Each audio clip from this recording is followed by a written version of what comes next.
And we are live on a Friday night yet again.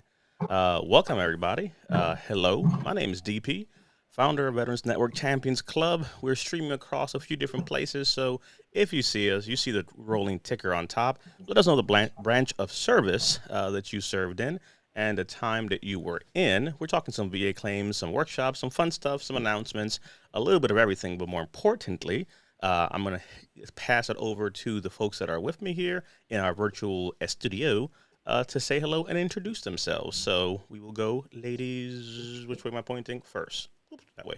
Ah, hello, Oh, there it is. Air Force.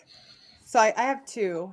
Oh, Lord. I That's decided. what's causing interference. We can't even hear you because it's All just too right. much. Well, how's this one? Mm, they're, they're, Can you they're hear? both they're both bad, so it's just better off if you just don't. I'm just kidding. Oh wow, there's DP being nice to me again. Well, that was not part of the contract. Uh, Can you hear me?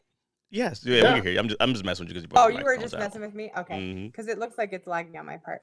I'm Amy. Air Force. Air Force is the best. 2000 to 2011. I am in Colorado Springs now.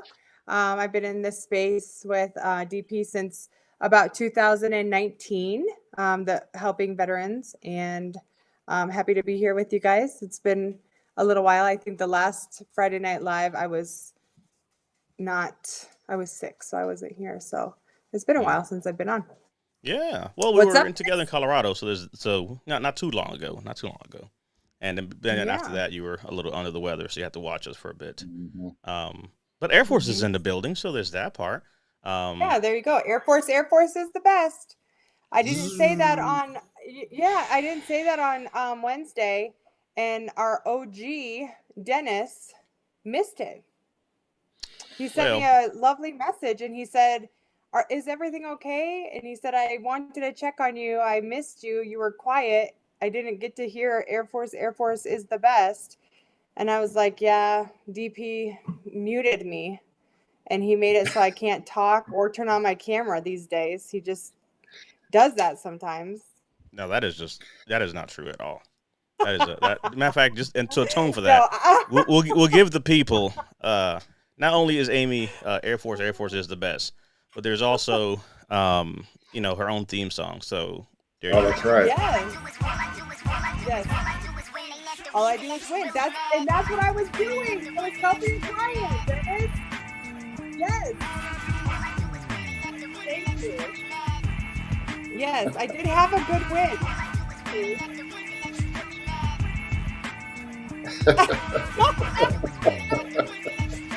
But if you're here, you can hear it in the background. Very well made that for us. No, Dennis did say that though. He said he did. He said he missed me and it wasn't the same. Hmm. Without hearing Air Force is the best. He missed it. Dennis So must have been probably under the weather. I don't know what's going on with that. nope, he's never under the weather. How many Literally. steps did he walk today and how many No, steps did you walk today? I actually did a few. So, but going on over to our Army brother, let's go ahead and introduce one of our other amazing veterans in the mix. We're gonna kick it Yes, Sandy over. said Say what? I'm here to help everyone else make their steps look better. So I'm here to support everybody. There you go. So So that's over what to that's yeah, why Brian. Brian me and supports me. That's right. Yes. Absolutely. I'm Amy's biggest fan. So Yeah, Brian's my hype guy. He always supports me. We kid behind the scenes. That's what happens. that's us actually. Yes, Yeah, that yeah. is us. Yes, it is. Yeah, happy Yes. Friday night, everybody. It's been a few Yes. couple of weeks, but it's good to be back, and man, we have some really cool stuff going on. That's really incredible. I mean, I'm trying not to jump ahead, right? But it's good to have Amy back well again. My persistent cough from the whole COVID business is finally passed, and Mm-hmm. so Yeah, remember when we had to do a Friday Night Live without Brian? That was it was a little bit weird. It was hard. It did not feel the same. That's when we had to do Nally jumped in, Reggie jumped in, and you guys just kept it moving. Like you didn't skip a beat. But when Brian was gone, we felt that. Oh no. Standing and Brian did not work. Yeah. So we made a point to try to see if anybody would notice, but it did not work. Yeah. My daughter said, that was me saying, I wish I could be there, but you guys, shoot, I watched that. You guys had it. No, it wasn't the same. My girl said you were just mad that nobody was there to laugh at your jokes, and I was like, no, wow, that's not. DP laughs at my jokes all the time, and they're like, no, he does not. They were like, he's not laughing at your jokes or with you. He is laughing at you. Don't worry. If anybody has kids, they know what time that is. Let's say hey real quick to the folks that are joining us. Hello to TikTok. Hello to the socials. So we have YouTube is in the building, our Facebook page, our group as well. So we have folks watching from a few different places. And let's bring some of them on the screen and have them say hello. So let's see. Sandra! Yes. So we have Sandra, Sandra in the building. Oops, man, that one flew kind of Yes. quickly there. There you go. Let me go ahead and put Sandra up here Yes. so that we can see her prominently. Where is she at? Is she on Facebook or is She on is, YouTube? right there, a little Facebooky Oh, okay. thing. So Sorry. she's on Facebook side of the house. Oh, well, I didn't think that you could see the names before. I That's guess. what- Yeah, I know if it's like in the group, it doesn't come up. So trying some different Oh, things, okay. and I don't know if it is coming through, but I believe. DP's got some cool updates to the technology. Yeah, so that or she might be just on the public page watching as well. So if you're on the Okay. Facebook group and you come to the public page or YouTube, we can bring your comments up without being filtered. So we have Sandra tuning in, and then we have Sandy as well saying hello. So Sandy's in the building. All right. Yo. So we see Hello. Navy, yes, Navy 89 to 99 in the building. Nice. We got David. That's a good guy. I don't know. His name is pretty outstanding. So there's that part. I don't know Happy why I St. feel. Patrick's Day. Yes. Oh my so, gosh. I My don't brother have green. David, yeah, Mr. Marine Corps there. So let's see. Nayeli is in TikTok, and she's saying it's because I couldn't jump in when Brian was gone. He's laughing at you, is what she is commenting on TikTok. So some comments there for that. Let's see. We got Mark in the building saying howdy to everyone. George is in the building. So let's say hi George, to hello. George. Yes. Mr. Guns himself, double barrel. Yes. Let's see. And we have one of our very own behind the scenes, not too far from where Amy is. Lisa. We got Lisa in the building. Yes. And she has a little Hey, wrench Lisa. by her name, not because she's a mechanic, but because she's admin. So there's that part. So I thought that was kind of cool. They have like a little wrench there by okay, Lisa's yeah. name. So in case anybody gets any ideas, don't call Lisa to change your tires. That's not what that Dang means. it. I was going to schedule an oil change, but all right. Let's see. Sandy says, DP nice, even if she's Air Force. So there's some support for the Air Force side of the house. So there's that. Let's see. George says he's enjoying some of the happy dance. Yes. Let's see. Okay, I'm assuming. And I love Brian's name. I always realize it's funny. I want to say that she meant Brian. Hey, Brian, my phone acted up. Okay, so I love the fact that Brian's name sometimes gets mixed up for brain, and that's one of those things where like just a quick, mix up of the letters there gets you brain. So Brian is the brains behind the scenes. That's gonna be. Well, see, I made the mistake of misspelling my name Brain once in second grade, but the teacher actually made me write my name 200 times on the blackboard. They were like, yeah, about that, sir. Yeah. So, but Sandy, I'll get you another email for that. So cool. We'll make sure will you get get you squared away. Let's see. We got Willie in the building. Willie James, Army 69 to 71. We got Nice. a special guest tuning in and watching us. if you ever look up things that have to do anything with, let's say, passage of laws or benefits for pets being moved from point A to point B for those on active duty and so forth, we're talking about Liz behind the scenes doing some amazing things for pets and passing legislation. This woman is a dynamo. I think she just got back from Paris or somewhere in Europe. I saw on the Book of Faces, and she's back to pushing things. So there's a lot of cool stuff. So if you haven't checked her out, check her out. She does some amazing things. They've passed some legislation, and it's kind of amazing what they're doing all behind the scenes for pets and having allowances to relocate. So like when you're PCSing, everything's being paid for, but hey, what about the four-legged animal, right? What about the furry friends? So there's a lot of work that has gone behind the scenes, and I do not envy her at all, but I love the fact that she did it because I would have been defeated at the application. But Liz, good to see you. Let's see. David says, Semper Fidelis. We got William Garden in the building. Appreciate you. Let's see. Thomas Fields, that veterans who are rated 100% and permanently disabled receive monthly benefits that keeps us, benefits should be tripled. Well, look, I'm all with that. So triple the benefits. I like it. Let's see. Mr. Reggie's in the building. I like how he changed his name to Mr. Reggie. Now, Mr. Reggie, what? Mr. Reggie. I'm sorry, but I don't know how I feel about that. No, got that nice suit on. He's looking dapper. Yeah, it's a little too dapper. It's very fancy these days. I know. It's like, well, what's going on here, sir? Little fancy sauce. What's up, Reggie? Go into commercial real estate, and all of a sudden he's riding on these big yachts, wearing fancy outfits, and I don't know how I feel about this. This is he's getting a little too fancy for us. So there's that. Let's see. Let's see. Hey, all right. So this is so on the Facebook group user, that's how they come up there. So we got to kind of fish those out to figure out. Oh, thank you. Is that so? Thank you.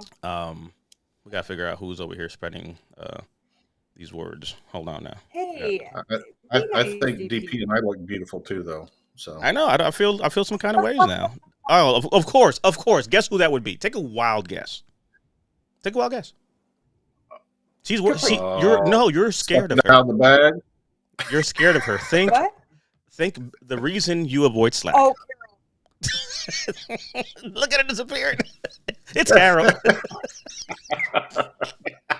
Oh no, we've come back to us. Oh, I'm gonna tell you the truth. That there has got to be. I literally had to mark that. Brian, make a mental note to hit the M key. When things like that happen, I just hit the M key. That literally is going to be a clip. You cannot be. I couldn't find a GIF or a meme to take or replace that. The fact she literally melted away. So that was perfect. I can't add to that. That was perfect.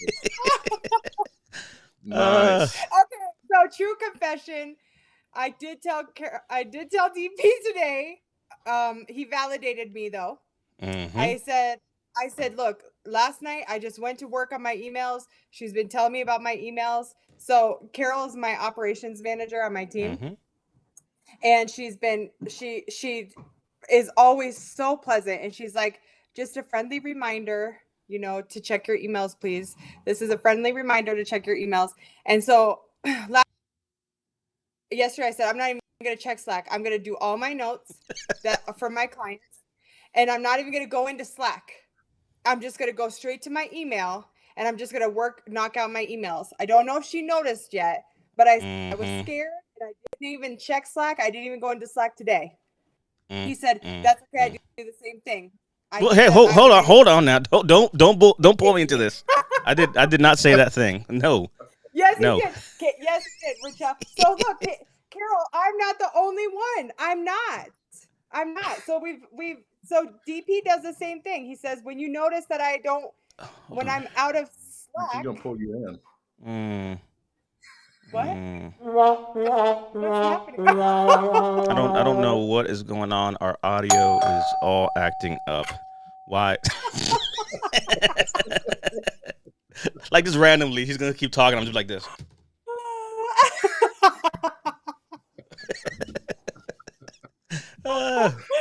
Yes. Yes. So I hope she's proud of me because I got through a lot of my emails and I did my notes. She's gonna beat you. TikTok, we see you. We're gonna jump good thing over. That she is far away because she might. Oh Lord! Now she knows. We might have to start a support group. I'm like, look, I got to get to these emails. I have got to get to these emails. You know what? Over to this side we go. David Alkier, Marine Corps, 70 to 72, then 82 to 95. Semper Fidelis, the best administrative assistant I know, executive assistant, operation manager. She's held all the titles. She's the person that I fear getting emails from and messaging me. Yep. Sometimes my Slack acts up when I have to give her some deliverables. It is Richelle in the building. And see, she was smart. She said beautiful people for everyone. I don't think there's a mistake that Richelle and Carol make up that. The powerful dynamic duo in full effect. They are. So let's see. Liz, just got back from Italy. So there's that part. Wow. Nice. Yeah. Reggie's he's like this now when he drinks his tea. He's commercial. So he's gone commercial on us. So when he drinks, I literally had the same cup. Yes. I swear I just had the same cup and I just put it away earlier. Talk about product placement. There you go. There you go. Oh no, George. No, we're not gonna do this. Oh, you know what? I got something for you, George. How about this? How about this? We'll just go ahead and just. As you were saying, DP is a rose. Thank you, good sir. I am. Thank you, George. Thank you so much for recognizing all of the small things that we do. Look, I just had to. Richelle said, I thought your Slack is not working, DP. Look, I might have called DP out, but here's the thing. I just need Carol to know that it's not only me, so she can give me a little bit of grace. It was a great show. Thank you all for tuning in. Not going to sit here and create more trouble for myself after the show is over. Thank you for watching us. The VA claims, workshops. We do it all. You know what time it is. Blah, blah, blah, blah, blah. Rachel's like, no, okay. Now I know. No. No hablo inglés. On to the next veterano. Let's I don't even know what that makes me think of TikTok yesterday, man. We need to pull that up. But yesterday I went on TikTok live from the gym trying to be productive, and then I wound up in a battle with some dude that looked like me, but from the Middle East. It was quite interesting to say the least. I have no clue how that happened. And then I was trying to talk to the guy, and he's just like, I don't understand. I'll bring up the image in a little bit, but that kind of threw me off. I was just like, okay, this is kind of weird. But yes, Carol says she knows. No, I trust me, I did not do that thing. I was trying to not kill myself and fall off of a treadmill. So there's that part. It popped up like there was some kind of battle. So I'm over there trying to support DP. I'm like, you're not going to lose to this guy. I don't know who he is. But. Word. Literally, as I bring up this comment, then I see because I got TikTok on the side. So DeAndre's on Facebook. He's like, okay, I'm on TikTok now. Hey, DeAndre. So he's over on TikTok side of the house now. What's up? Shout out to DeAndre in the building. We got Juan Solomon in the building. USMC 82 to 89. DeAndre gave us the update. Army 2010-2015. This comment I think is spam, so we need to get this out of here.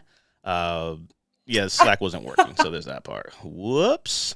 We got Shay in the building. We got 2 announcements to cover today. Yay! So Shay is here for the right reasons. Yay! So we got Shay in the building. Let's see. Let's jump over. Let me see real quickly if we can. Over to TikTok and see what they're doing. See, when you can't bring the comments in, you just go to TikTok. There you go. So here's all the stuff that Nayeli was talking about. I couldn't jump because Brian was gone. There's that part. Shout out to TM Deans, 65 to 88, Vietnam, 6 years, 100% since 2003. Shout out to Dan Mania Fit Navy, 03 to 13. Kelly, we go way back to my Air Marshal's days. Kelly was the administrative officer at the New York field office when I first came in as a much slimmer and much green behind the ear prospect of the Air Marshal Service. And I was like, I'm just glad to be here. And she was just like, you have to file your health insurance. And I was like, what am I supposed to get? Blue Cross Blue Shield, like everybody else.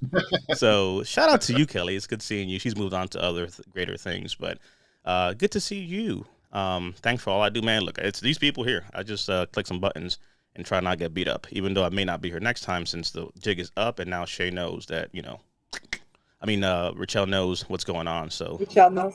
Yeah, thanks a lot for that. Let's see. DeAndre's in the building. We got Smooth, Navy Submariner, 20 years, 86 to 06. Kelly says, I still miss you. I still miss you. It's been a long time. We met back in 2008. Man, it's been quite a few years. So let's say that. And many years later, here we are online. So over at DHA Cybersecurity, over at DISA. So it's amazing how things have happened, but Kelly's over there on that side of the house, so be careful. The feds are in the building. Shh. None of that crazy talk. Let's see. Okay, and we're going to get some questions and all these different things, too, so give us a second to get through that, and we will answer said questions. So please do know we're watching it. That's why I'm showing it, because we are watching it. Let me see here very quickly. Thank you, DP. Watching your videos, TikTok helped me receive 100% TNT in only 3 months. Hold on now. Let's go ahead and give myself a daggone horn for that one. Yeah. But no, seriously, congratulations to you, Dan, for paying attention, because at the end of the day, that's what it's all about, right? Hey, yes, one way or the other. Congratulations. Yeah. So so that one I don't have to tell you, Brian, to take a screenshot, because we have it on video. Boom. Success. Yeah, I'm screenshotting it too, though. Let's see. So that kind of success. It is. I like success. Success is good. So a lot of cool things that we're doing as we get down to business. Again, as you're topping on in and joining us, let us know, of course, the branch of service you were in and so forth. This is what happened the other day when I was hijacked on a live, apparently. I don't know how this happened, but that was interesting, to say the least. Me and a fellow person was, I guess, live and battling together. Learn something new every day. But we got some cool things that we're going to be talking about. Obviously, we're going to be answering some VA claims questions. So if you have questions relating to your VA claims, hold on here. I am getting a special announcement message from my better half to not forget one of the special announcements we're supposed to be giving. So, yes, I did see that. But also, don't forget to tell my mother-in-law. Tell your mom. So the funniest thing is, literally, we didn't do a show a few weeks ago, and my mother-in-law's like, sorry, I missed the show. I didn't show up. And I was just like, oh, no, we didn't go live. It's okay. Whoops. So, yeah, I get messages from folks that we don't go live. Has your mother-in-law, has she been wearing her shirt? She just got back to the States. She was in Canada and stood in Canada for a while, so she might be popping in here in a little bit. So Shay is in a few different places. She now is also in TikTok, so shout out to that. But some cool things that we're doing. We are doing some pretty exciting things, so we're going to talk a little bit about Nexus letters. If you know what a Nexus letter is, wherever you're watching, give us a thumbs up. If you do not know what a Nexus letter is, give us a thumbs down, because we want to know kind of what is the use case, because we have a great workshop that we're putting together, but we'll have to explain really what is the benefit of a Nexus letter. So I would definitely say this is something I'm excited to talk about and share. But for many veterans that are out there, you may be going through a claim process. You may know someone who may be looking to go through a claim process, but what exactly is part of a Nexus letter? And more importantly, what exactly are the things that your provider, let's say you have a doctor who wants to help you, but they don't know what to do. So we're going to talk a little bit about that there. So a great workshop coming up. That's going to be pretty exciting.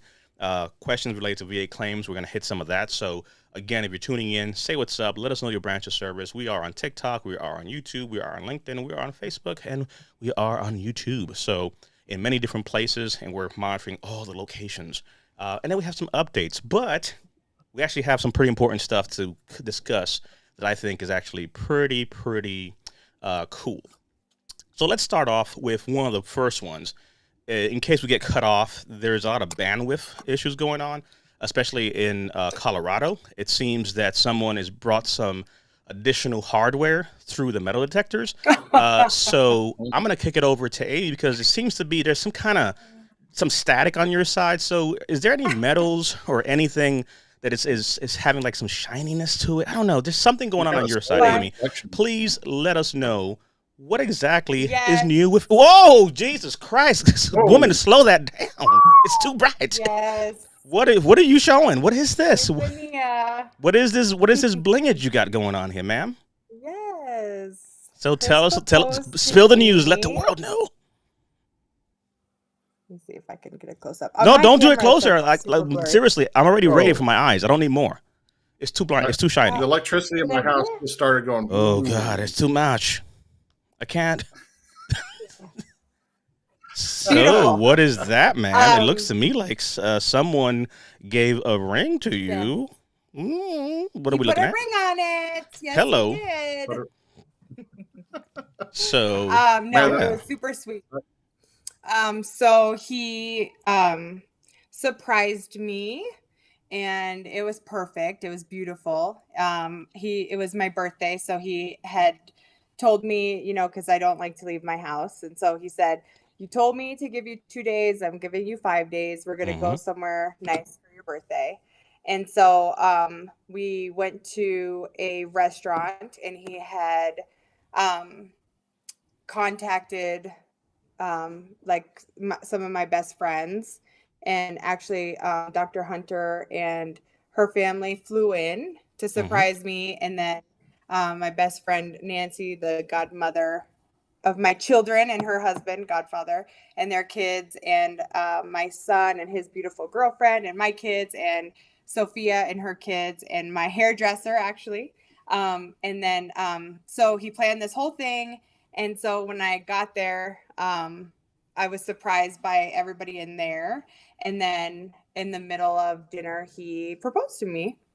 So he did get on one knee and he asked me to marry him, and I said yes. And I'll tell you, I think this is so weird.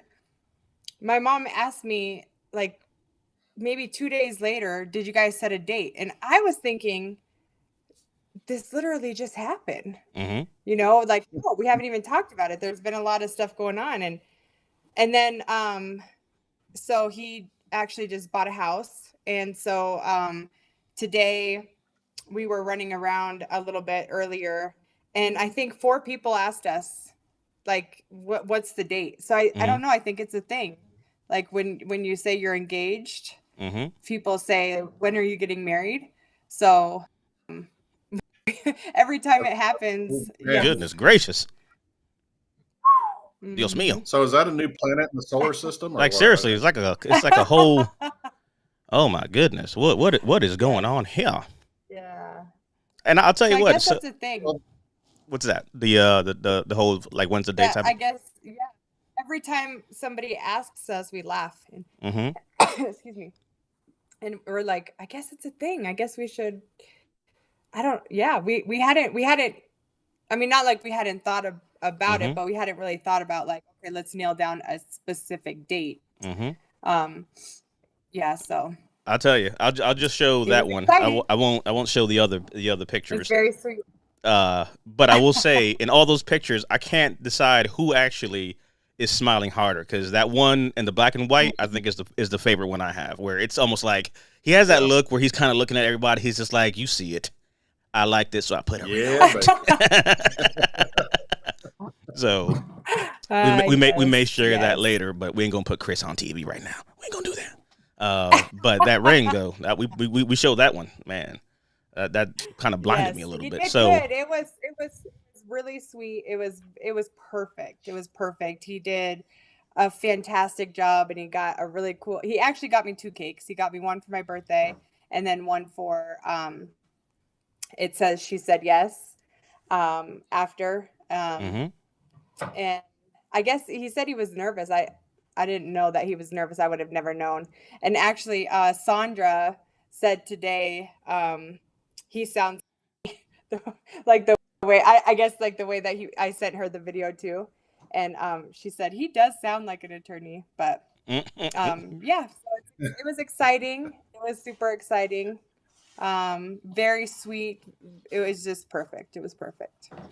Yeah, I'm telling you. So the question now is, Thank how you, does your arm everybody. feel having to lug Yeah, around? it's been You rough. know, It's been rough. Yeah, my like, do you have mom to get like a gym yesterday membership or called. something now? How's that work out?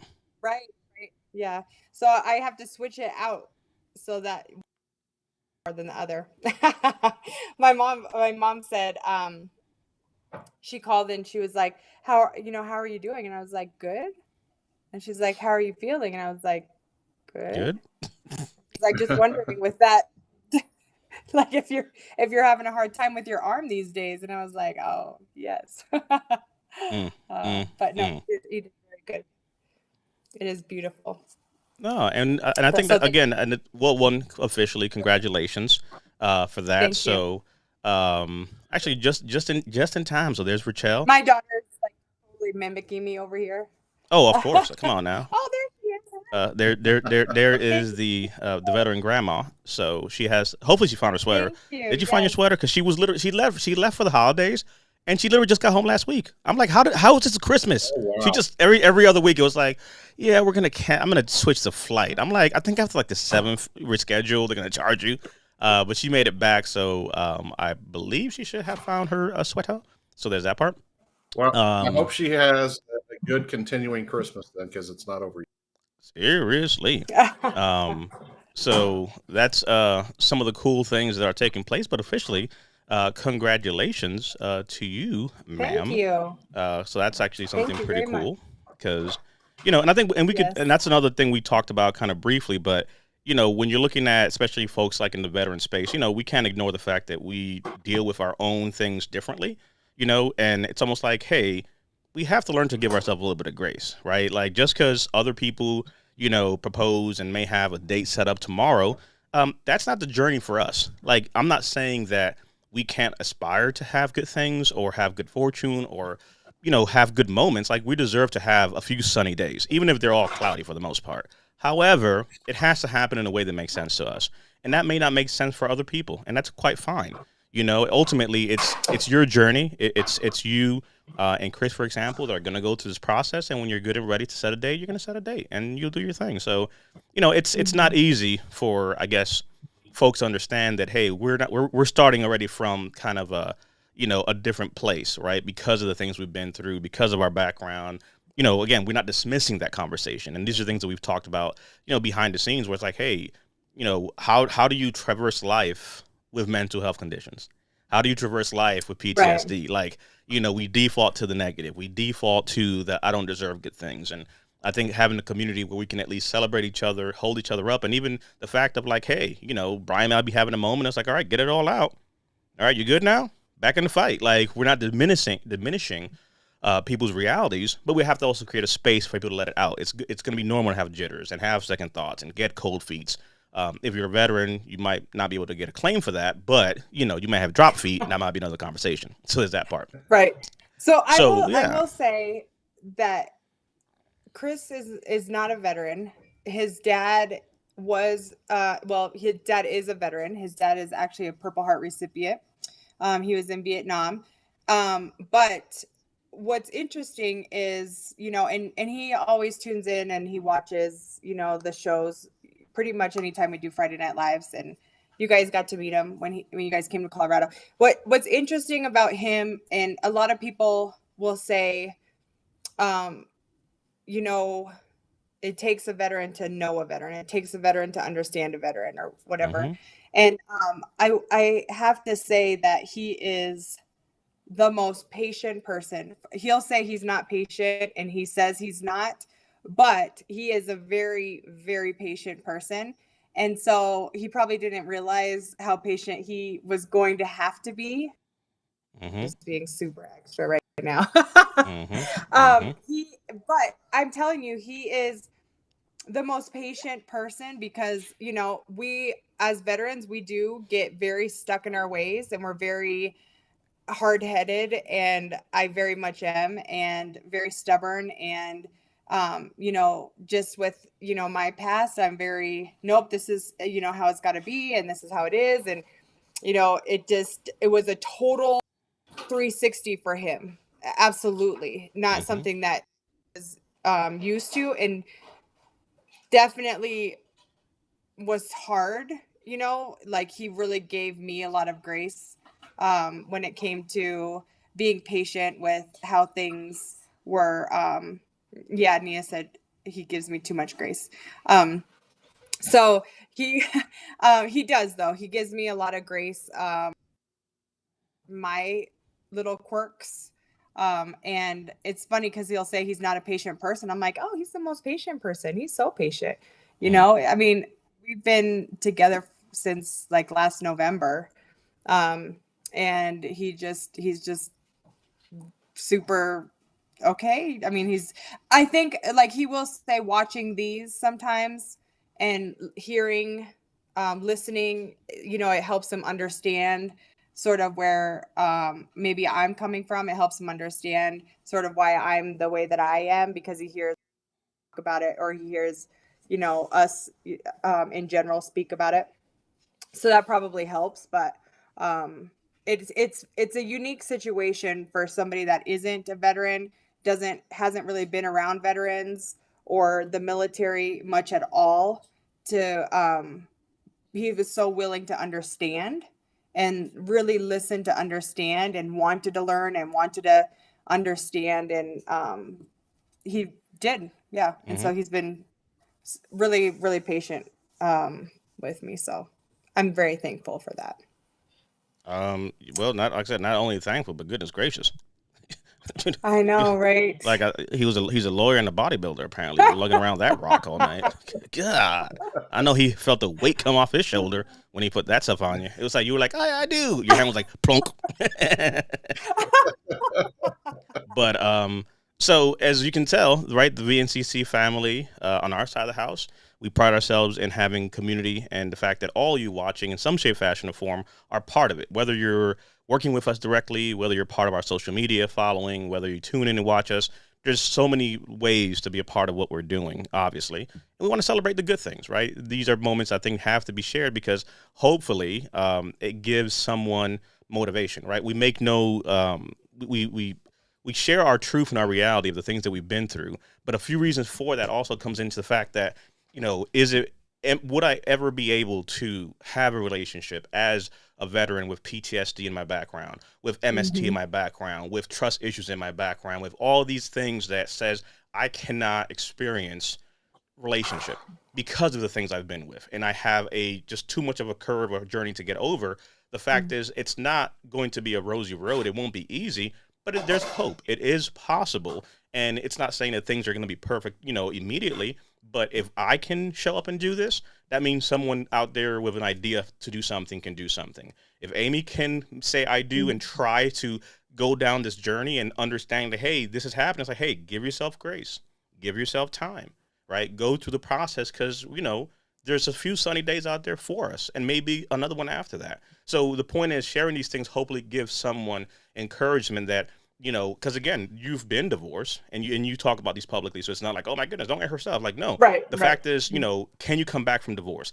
Can you come back from trauma? Is there a possibility to find something? And again, it won't be perfect, but hopefully someone gets a little bit of motivation to be like, well, maybe someday I'll find someone, or someday I'll be able to do things again, because unbeknownst to me, my traumatic events shattered my previous relationships that I didn't even know. I just now understand I have PTSD, or I have anxiety, or I have depression, and those things were literally at the bedrock of what was disintegrating my relationships over the years.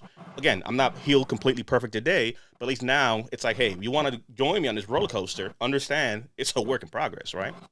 So sharing some of that from our family, I think is huge. But again, you know, we're celebrating that our family is growing in a few different ways. And then there's also another part to this, things that we're sharing. A little birdie apparently told me there's a stork somewhere out here. And the person in the comments, Shay, is actually expecting. So let's go ahead and. So the VNCC family, it goes again. Boop, boop, boop, boop, boop, boop, boop. Arriving August 2023, it is baby Powell. You can't really see too much the little picture there, but know that it is another part of the VNCC family. So boop, boop, boop, boop, boop, boop, we are growing.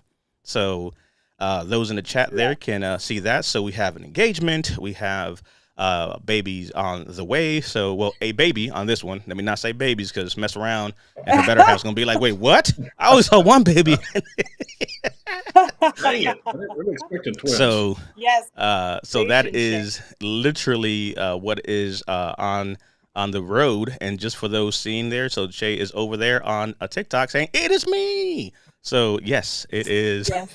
It is Shay there. So shout out to Shay, shout out to Amy, shout out to the ladies having amazing news to share.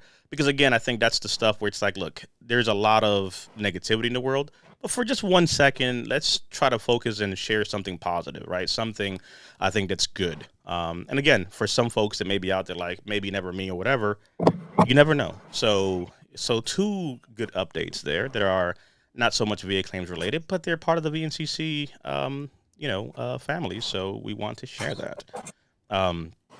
Let's see. Yeah, it's news about veterans. So it is news about veterans. So 2 active duty people making veteran little baby. So there's that part. It's a sad, but I will say this though. There is only one. We have to level this. It was like there's too much good vibes going on. So my PTSD has to make me bring it back down now. On Amy's side, this is great. But let us not forget that this is an Air Force wedding happening. Oh, yeah. So there's that part. And there's a baby on the way. Chris's favorite color is What's that? blue. You know what? Just look. It's not a binding contract. He knows this. Send a ring back. No. It's blue. Who would have thought? The council has disapproved. Wow. And then on Shay's side of the house, it's a Navy baby. So there's another thing. Like, we need Army folks to start getting married and having babies. This is getting ridiculous. Coming into the world. No, I know, it's literally like a sea baby with sea legs already. It's like a little baby Navy SEAL. What is that part? Shout out to you, Stephen, Air Force 21 years in TikTok, tuning on in. Congratulations to Shay across the various social medias. So, yeah, we got 509 Kowalski, 90 Navy, 98 to 01. So thank you for tuning in. Sweet. So, alrighty. So we got a little bit of that out of the way. Some questions thanks to Nayeli holding it down on TikTok side of the house. Just looking at some of the questions some folks asked. Who was it? As far as being able to get help with an increase, and Nayeli's response was depends on kind of what the veteran has. So some conditions could be rated. If not, you could look at other things. So really, that's a good question, which does come up a lot, right? If someone is out there looking at, hey, how can I file a claim or what's available to me? The reality is there's different ways to look at this, right? There's increases to things you may have because you may have a way forward. Or conversely, you may have an argument for some secondaries. You may have an argument for some new claims. Again, you'd be surprised how many people don't know that, hey, I could have had this PTSD condition rated for a long time, but this new strain of medication I'm on over time, right, may have caused other issues for me, or other conditions may be exacerbated or made worse over time. So maybe a few years ago, you didn't have this issue, but now you have certain issues. So there's different ways to make that argument. And I think that's where we always look at, this is not a cookie cutter approach, because Brian's path to 100, let's say, and again, not all veterans are 100, so let's just put that out there very quickly. But let's say Brian's path to 100 is very different than Amy's path, is very different than my path.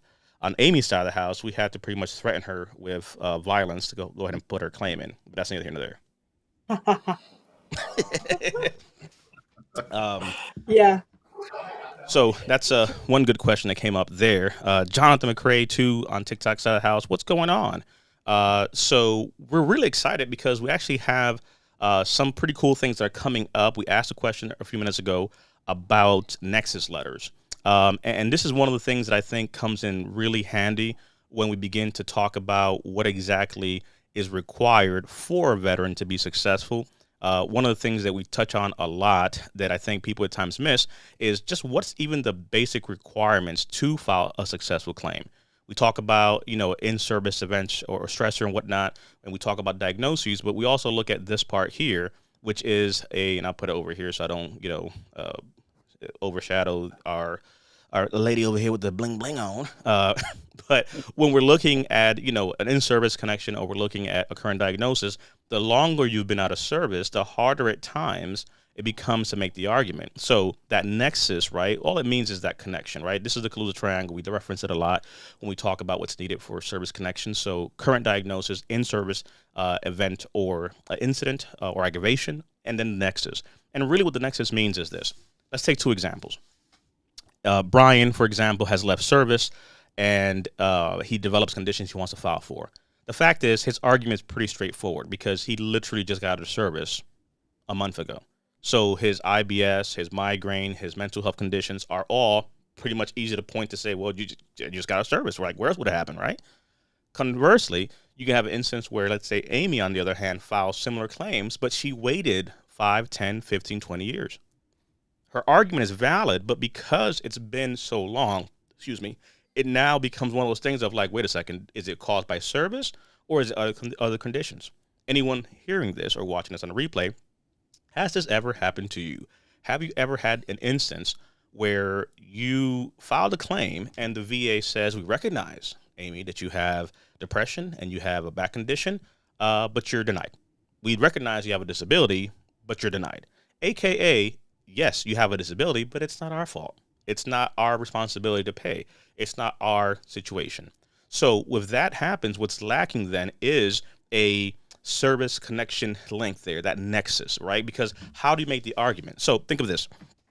And Smooth Square over on TikTok says, yes, that has happened. So think about this, right? You have an instance where, for many of us, you served, you never complained, there's nothing in service of records, and you never knew that you could file a claim, especially for our older veterans who figure, hey, you got 2 legs, 2 arms, what are you complaining about? Get out of here, right? Because mental health was not a condition, that people talked about as much. You had to really have something physically missing for them to actually look at you as like, okay, what is wrong with you? You got a case of the shits, you'll be all right. IBS, go take some whatever. Fast forward now, we are more, cognizant and sensitive to the various degrees of disabilities. I'm saying that because you can go to a doctor who in turn could be like, you know what, Amy, it's not for nothing, but the way that your knees are set up, you have no cartilage. Like, what did you do? Why are your knees so jacked? Why is your back so jacked? And Amy turns around and says, well, I was in the military and I did all these different things. And it's like, oh, okay, well, that kind of makes sense. And you sit there going, okay, well, can you write that for me? Like, make my life a little bit easier because that's what the VA needs. And your doctor's like, nah, I hear disability and I don't want to get involved in it because they think Social Security disability.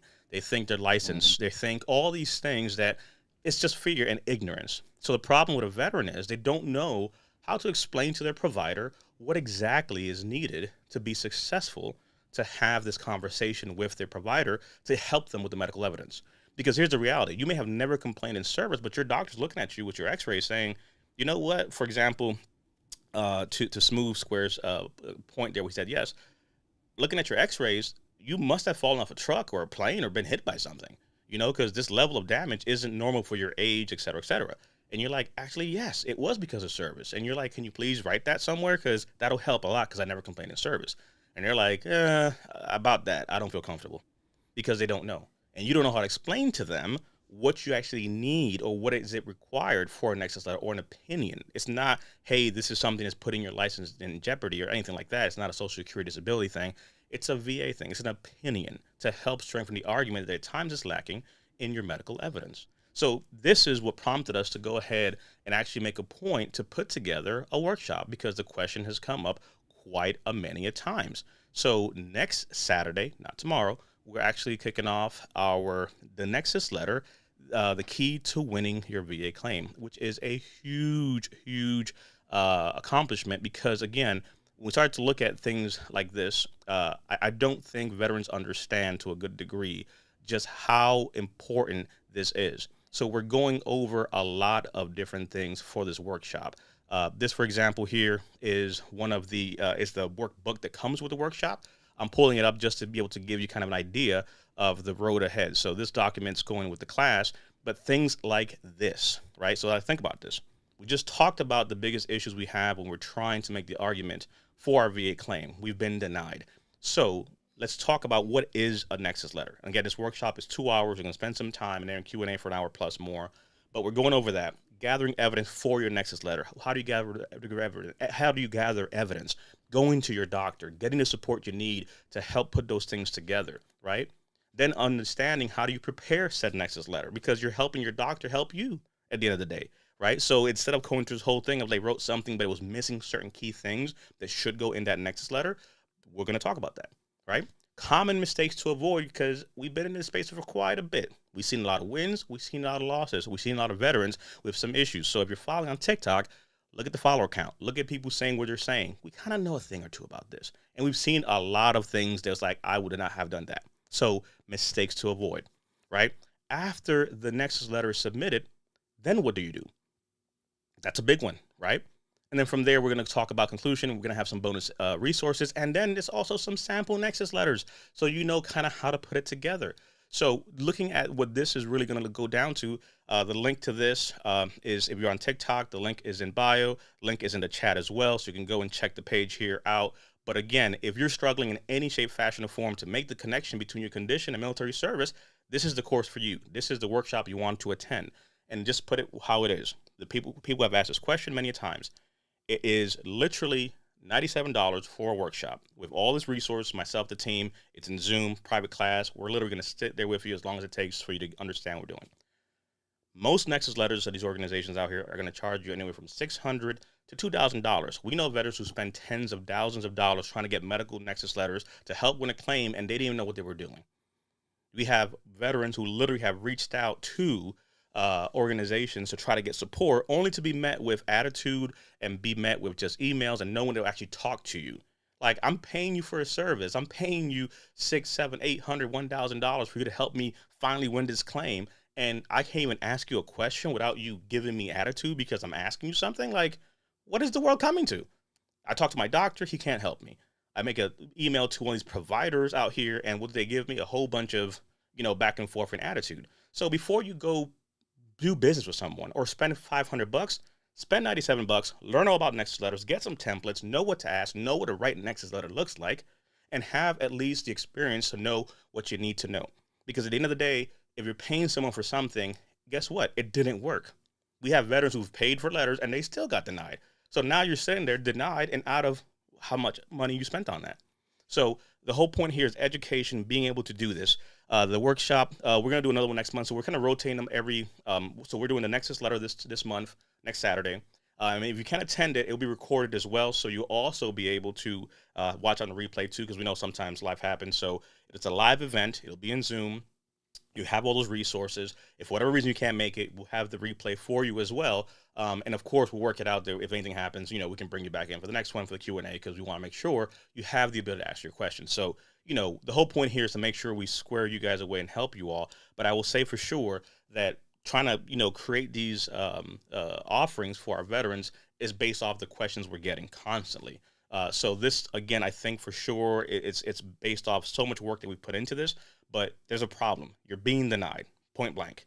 You don't know how to solve the problem. And before you put yourself in a situation where free services aren't helping, because a VSO ain't going to do that for you, or paid services ain't going to help you because they can't even talk to you, that's why we're here doing this, right? So the whole point is there's a lot of options out there, but I think this is going to be by far one of the biggest things that'll be very helpful. So I wanted to kind of tease this out a little bit because, again, it's happening next Saturday. Links in the bio on the TikTok side of the house. Links is in the chat. And wherever you're watching us, you'll see those also posted. So wherever you're watching us on other platforms, we'll put the link on the description. So you'll be able to go ahead and register. You literally head down there. You'll be able to do all that you need for that stuff there. So it'll come in very, very handy as far as that is concerned. Let's see. We got Unity Worldwide saying congrats to you real quickly, Amy. But Amy, on your side of the house, Benny. There you go. Benny's in the building. And of course, you have to give you a little airplane because, there's that part. So Amy, over to you on your side of the house. Like I said, we've been at this, literally the three of us now, for quite a many years. Some of your thoughts, because again, this is based off the questions we've been getting. So if you have questions about the workshop, let us know. We'll answer it. But again, I think this is a huge, huge thing. Check out the site. This is what you'll see here. Again, read through it. But the biggest thing is this, and then I want to ask Amy some of her thoughts and Brian. But I want to demystify something. If you're going for a VA claim, please understand there's different reasons why someone's going for a disability claim. And there's nothing wrong if one of the reasons is financial stability. Because the fact is, you literally have to pay bills. You got to pay the light bill. You got to buy food. You got to take care of your family. But because of your rated condition, you find yourself unemployed. You find yourself getting fired. You find yourself in a financial situation that you cannot maintain or get gainful employment. It's not welfare. It's literally because of your rated conditions that you cannot do something. So if someone says, oh, it's welfare, they can go somewhere. Like, I'm not here to talk to the person who's already 100% and is trying to talk down to someone, or someone who doesn't agree. I'm not talking to them. I'm looking for the person who is out there right now, who is lost in the sauce, trying to figure out how to figure out the problem. You're not going to get hired. You're not going to get a raise. You're probably going to get fired. Life is happening to you with all your disabilities on top, and you can't figure out the VA claim situation. So the fact of financial stability, if that's one of the things that is right now important to you, there's nothing wrong with that. That myth of, oh, I don't know if it's wrong to say that. No, you got to pay bills. That's why they give a monthly compensation. Conversely, it could be a situation where you have medical situations and needs that's really what matters. You want to get that medical care because maybe that medical care, having that rating, gives you access to care that you can't afford. There are veterans who have, Vernon, for example, on our team, one of our VNCC chaplain, double organ transplant, liver, kidney, all that in over $2 million of expenses, all paid for because of his ratings, because of the VA care. So medical care is something, quality of life or dependent benefits. So I'm saying that because we have to break the myth that, oh, whatever the reason of, no, you have to do what you got to do for you and yours. And if there's benefits on the table that you do not know how to access, this is a workshop that begins to give you the tools to make informed decisions. So you know what to ask your doctor. So you know what to look for in a letter, et cetera. So you can learn so much. And again, I think I just want to frame it that way because some folks feel like, oh, I don't want to talk about this or that. But hey, you got kids. You got to do what you got to do. Amy, over to you for some thoughts on Nexus as a whole. And yeah. I think, when I first started, I didn't really understand. I was sort of a little bit, didn't understand why, the whole Nexus thing, and the same thing that clients come and they say, but it's in my records. I don't understand. It's in my records. And so now understanding how important it is and how it's honestly the difference between being connected and not being connected. Having somebody get a Nexus letter and say, you know what, because honestly, it can be a little frustrating to feel like you have to pay for that letter to be able to get that connection that you deserve that is service connected. But like DP was saying, once you've been out for a while, proving that connection, the VA doesn't make it easy. So they put it on you to prove that it's due to or caused by your service or due to or caused by another service connected disability. So being able to have a Nexus letter with the medical documentation from a medical provider saying that it's more likely than not due to or caused by, that's the difference between getting rated and not getting rated. And 100% you can go about it and try to do it without a Nexus letter. If you're brand new out or you're in the BDD program, your chances are a little bit better. Once you've been out for a while, it's a lot more difficult. And I've painfully watched so many people say, I'm just going to try without a letter. I'm just going to try without a letter. And, that's okay. You absolutely can try. And then they come back and they get the letter. And then that's the difference between being rated and not being rated. And that's the difference between 40 years of not receiving benefits to now receiving benefits. And so it's very important. And I think we undervalue how important Nexus letters are and what they can do for you and your claim. I think, the workshop is going to be great. And I do want to say that if you are a client and we're already working with you, then get with your advisor for the link. You do not have to pay for the class. That's included in your package deal, if you will. And so just to put that out there that, if you are a client of ours, you've signed up with us and we're working you, then get with your advisor if you want to attend the class, and we'll get you the link. Yeah. But it's going to be a really good class, and looking forward to it. And I know that shout out to Allie, Brian, and I know Chris and others too, but they've worked really hard on putting this together, and it's going to be a fantastic class. So I'm looking forward to it. Yep. Yeah. So for those that already are with us behind the scenes, and we're supporting and working and so forth, you're good to go. But for those that are not, if you have a friend who's not, or they're just kind of trying to figure out what's going on, or if this is something for them, definitely something to share. So it's open to the public, at the $97 price point. And if you're already working with us and you're already kind of part of the crew, we'll make sure we get you in, so you'll be fine. So don't be dismayed or confused by that. But bring a friend. So there's that part. So that might be the new price of admission. Bring a friend. Because we want to be able to, again, create different opportunities and resources for people to kind of really, get a test drive to things. Willie Askew is also in the building. Army Vietnam veteran, 69-71, with the help of Reggie. Got to 100% Congratulations. BNT. Boop, boop, boop, boop, boop. Nice. Quick update on the veteran grandma. Once again, congratulations to granddaughter Shay, both preparing themselves to welcome the firstborn in a few months, and some emojis. So there you go, Shay. Need to get some like. So does that sounds. mean Grandma wants it to be a girl? It says pink waving. Love. I'm not. I do not know those things. I do not know those things.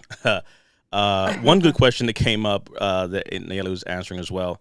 So let's see who asked the question. Ronnie, you asked the question on TikTok, so I wanted to make sure. So you popped in and you asked, "Good afternoon, really need help with Nexus letter for sleep apnea, so lost." So Nayeli's question pretty much to you, Ronnie, and anybody else, right? So you've been denied and you need a Nexus letter, but you're lost. You don't know kind of what's happening.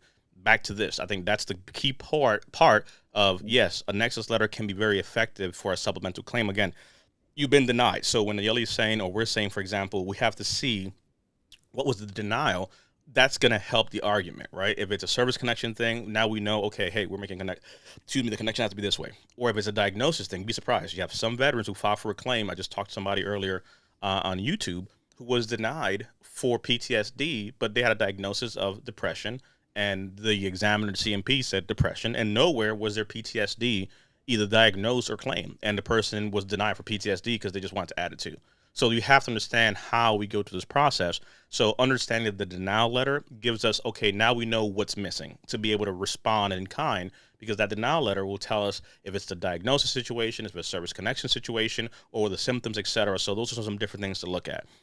So that is going to be helpful. But then understanding with the workshop what exactly is needed, what exactly should a Nexus letter have to make that argument help and work for you is going to be key. So there's a lot of elements that we'll be able to break down there specifically. So in your case, Ronnie, you have a diagnosis from the VA and a CPAP machine. So this also then brings us to a fundamental point that we're discussed to as well, which is the difference between the VHA and the BVA. So having a diagnosis suffices for one piece, but then we still have to show the service connection.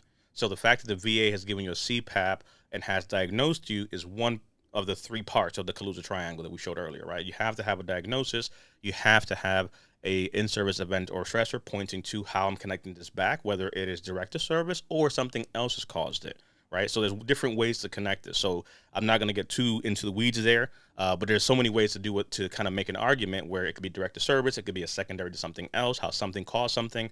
So there's a lot of different things there, but on your side of the house, Ronnie, pull the denial letter. That's going to be helpful to be able to look at how to punch back specifically. So that's going to be very helpful to you as far as that's concerned. Same thing for you, 509 Kowalski, the VA diagnosed with sleep apnea prior to CPAP. So now we have to find the connection to be able to make the argument. Again, that's going to be a huge part there.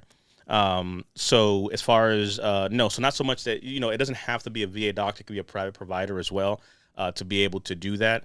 We also do network with some professionals who actually do opinions professionally. So that's something also that we'll be talking about there, because sometimes some veterans don't have, a private provider. So the VA is kind of funky sometimes of writing letters or supporting veterans certain ways. We'll talk about that, unpack it a little bit. But for sure, there's definitely some options and some ways forward. Ronnie, on your side, and 509 as well on your side too. So just wanted to at least address some of those questions that came up, which I think are huge. Brian, on your side of the house, some of your Mhm. thoughts. You've been kind of behind the scenes with Nayeli working on some of these amazing things. Tell us what you are thinking, my good sir. Yeah, absolutely. So, two things. First of all, the importance of Nexus Letter. Anybody who's been out for more than 12 months, let's just get real. If it's something that's direct to service, even if you have a service treatment record, I've seen denials that say where the VA acknowledges they see this in your service record and they'll acknowledge that you have that current condition, denied service connection. So don't think that you're bulletproof just because you have service records. The longer that you've been out, to DP's point, the more important that Nexus letter becomes really an essential part of your claims package. And in my situation, waiting 26 years to pursue all of these issues, there was no doubt. I mean, you can't do it without a Nexus letter. And the reality is, you you can Google, and I think DP hit that on the nose on the nail on the head here. Whenever you're trying to figure it out, you're out there Googling with the best of them. You're breaking out your skills, and all these providers are going to charge you $1,500 to $3,000 on the low end for a stinking Nexus letter. It's ridiculous. And I went to my private providers. To your point, they wouldn't touch it because they don't know anything about the VA.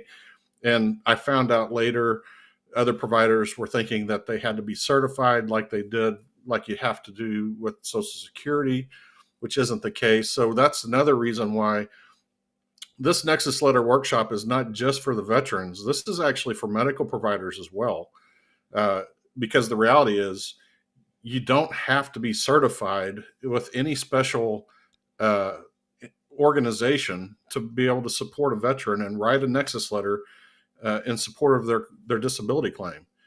And to the question about the provider at the VA, I even asked the provider at the VA for Nexus Letter, and they were like, sorry, we're not going to touch it. And again, over the years, every veteran I've talked to, they've had pretty much the same experience. The Nexus Letter workshop, we actually have a template that you can use to encourage the VA to follow its own directives. So there is a way to pursue that with your VA provider to help get the assistance that you need with the Nexus Letter. And so this workshop is priceless because of all the money that's wasted in people trying to pursue support and going into these various providers that really aren't vetted. They just slap VA on there and they charge exorbitant prices. Well, one of the reasons why some of us need that benefit on a monthly basis is because maybe our income isn't what we would desire it to be. So it's not like we're walking around with a lot of disposable income. So the Nexus Letter, first of all, is important. It's critical. It's essential for anybody virtually, except for those who are still active duty, and maybe you just walked through the gates and put your civvies back on. So aside from that, smaller group of veterans, majority of veterans probably haven't been out for much more than a year. The Nexus Letter is really essential. So this workshop is exciting because of the fact that there's nothing out there that's like this. We're providing templates. We're providing to get the VA to own directives and educate not only the veteran, but also the medical providers themselves. So whenever we say literally you can save hundreds and thousands of dollars, and it was shocking to hear of those who have spent 10, 20,000 plus in Nexus letters trying to support their claims, while in the grand scheme of things, the lifetime benefits of these claims, they're still going to get a return on investment. It's still excessive to what most need. So this workshop is incredible. I'm excited for it. I think the maybe the lack of awareness for veterans to understand the importance of the Nexus Letter, and also being able to provide them with an avenue that will help educate their providers so that they don't have out and pay all that extra money in order to get that support. So there you go, $2,000. Oh gosh. No, like I said, it's if we're talking, it's like, oh, you guys are just droning on. No, that's not my experience. That's that's what my brother over here went through themselves. So that's the kind of stuff that we've seen over the years, and it's just, the reality is we didn't have this workshop available, a few years ago. It's available now. So if you've moved past that point where you don't need it, that's wonderful. But you probably have buddies who do need it. The reality is, again, this is a massive cost savings for a veteran trying to get their benefits.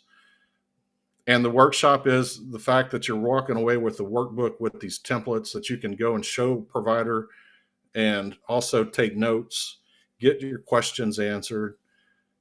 I mean, it's exciting. I mean, I was never a great student. I was always cutting up in class or trying to find ways of going and hiding somewhere other than the classroom. But this is a workshop I'm excited for. This is something I'm really looking forward to. And I'm glad that this is going to be part of our regular rotation along with our crash courses. It's getting its facelift and will be coming up again. But this workshop by itself is just incredible. I can't say enough. And it's just share it with your buddies. It takes encouragement from your loved ones to get help to take that step. And I know that in many of our cases, we had to be pushed and encouraged to seek support and seek these benefits. You can be that support for others. So yeah, this is a great way to spend a Saturday afternoon. So that's taking place next Saturday at 1 p.m. Eastern Standard Time, for those that are asking. So if you go to the page... DP, I'm sorry, one last thing. Mm-hmm. The recording is for those who were registered. So the replay is available if you registered and were not able to attend. You'll get the replay. If you didn't register, the replay is not going to be for you. But don't worry, if you miss it and you didn't register, unfortunately, you're going to have to wait until we come back around. Mm-hmm. But hopefully that won't be too much longer. So, save yourself the trouble and just, check it out. Like I said, the link's in bio. You'll see the registration information and all that stuff there. But I will say this. So let me actually jump on over to this side of the house. We talked about this. This is one of the videos that I put up recently. And I want to show this only because this is from the OIG. So if you literally Google, you can find all the OIG reports from the VA. So this is not me throwing shade. This is me calling the VA up on exactly what they posted, which nobody wants to talk about. So when I talk about the BA could improve, the BVA, again, I talked about it, right? The BVA being here, the Veterans Benefit Administration. They could improve the accuracy and completeness of the medical opinions. And someone out there might say, okay, I don't got time to read all this, so here's the skinny. The team estimated that about 68% of claims in some shape, fashion, or form did not follow required procedures during a review period, and claim processors, right? I'm showing it to you right here. This is the summary. So if you don't want to read the whole thing, there is the digest. So this is from September of last year. And when you think about it, when we talk about some of these numbers, some folks think like, where are you guys making these numbers where are these numbers coming up from, et cetera? And the reality is this: there is billions of dollars in this process that veterans do not understand. And it's not me saying it. Think about this. It's right here. The BVA has committed an estimate of $6.8 billion in contracts to complete this. Oh, but DP, when you talk about, QTC and OptumServe and LHI and all this other stuff, VES, they're just working for the VA. No, there's $6.8 billion that these companies have been paid and contracted to do CMPs. And then the problem is, even though $6.8 billion has been spent, then at the VA side, they're doing things wrong. That's why this came out. And some of the, use cases of what they found in their whole, back and forth here. I'll bring up a few of them because, again, this is from September of last year. But these are examples of actual cases where veterans filed the thing and were told incorrect information in some shape, fashion, or form, and actually tell you what the facts were. And again, we've linked this in the videos. If you're interested, we'll make sure to link these as well so you can take a look at them. But begin to verse yourself in the fact that we have instances where the proper things were not followed, where claims were put in for an increase and they were looked at as though it was a new claim versus saying that something get worse. You got to think about it, right? If I'm the person requesting, that Brian, the examiner, do a job, I'm sending Amy to go get a CMP from Dr. Brian, who we contracted. I'm telling Brian, hey, find out if she has, back pain. Well, she's not asking if she has back pain. She already is ready for back pain and she's going for an increase. But if I request for him to look for back pain, he, doesn't have the required things. They're not going to sit there and be like, oh, no, she already has it. Go for an increase. Whatever I ask is what happens. So this is a huge, huge issue. But, of course, it's not like, they fixed the issue. So one of the other things that we're seeing, which, again, makes it that much more interesting, is another report that just came out. This is another video. So if you guys like some of these videos that I do when I cover these things, here's a whole nother one. So here's another instance where veterans are still being required to attend unwarranted medical reexamination for disability benefits. That sounds kind of familiar with how many veterans are telling us things like, they're calling us back for another CMP. I don't know what's going on. This doesn't make any sense. Blah, blah, blah. Look at it right here.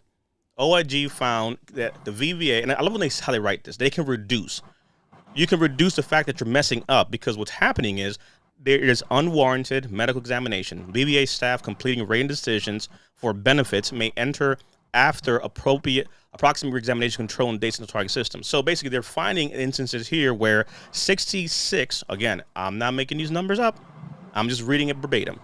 66, they estimated, right, that staff erroneously established re-examination controls in 66% of the cases, including veterans whose disabilities were permanent and not likely. Oh, wait a second, hold on now, because I'm gonna have to read it again, because I don't think people were looking at this. So, if you are watching this, do me a favor, focus on the phone again. Maybe you might be listening, washing dishes, doing something. Come on back, because I don't want you to think I just made this up.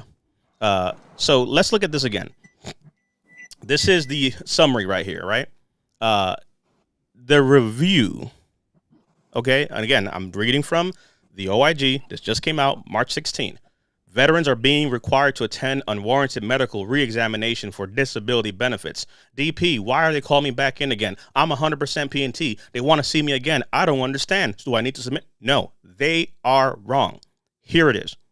The review team estimated staff erroneously established reexamination controls in 66% of the cases, again, sample size, including veterans whose disabilities were permanent and not likely to improve. This occurred in part because BVA does not require staff to cite objective evidence as to why reexaminations are needed. But I do recall that for them to try to reduce you or call you back or do something, they have to give you heads up, but they don't have to tell you why. The likelihood of improvement for static condition hasn't changed. Nothing shows improvement, yet the VA wants to re-examine you. But I guess they're right. No, they're wrong. Period. They are wrong. And I love the fact that, the VA can reduce. How about the VA does not do that dumb shit? It's simple as that.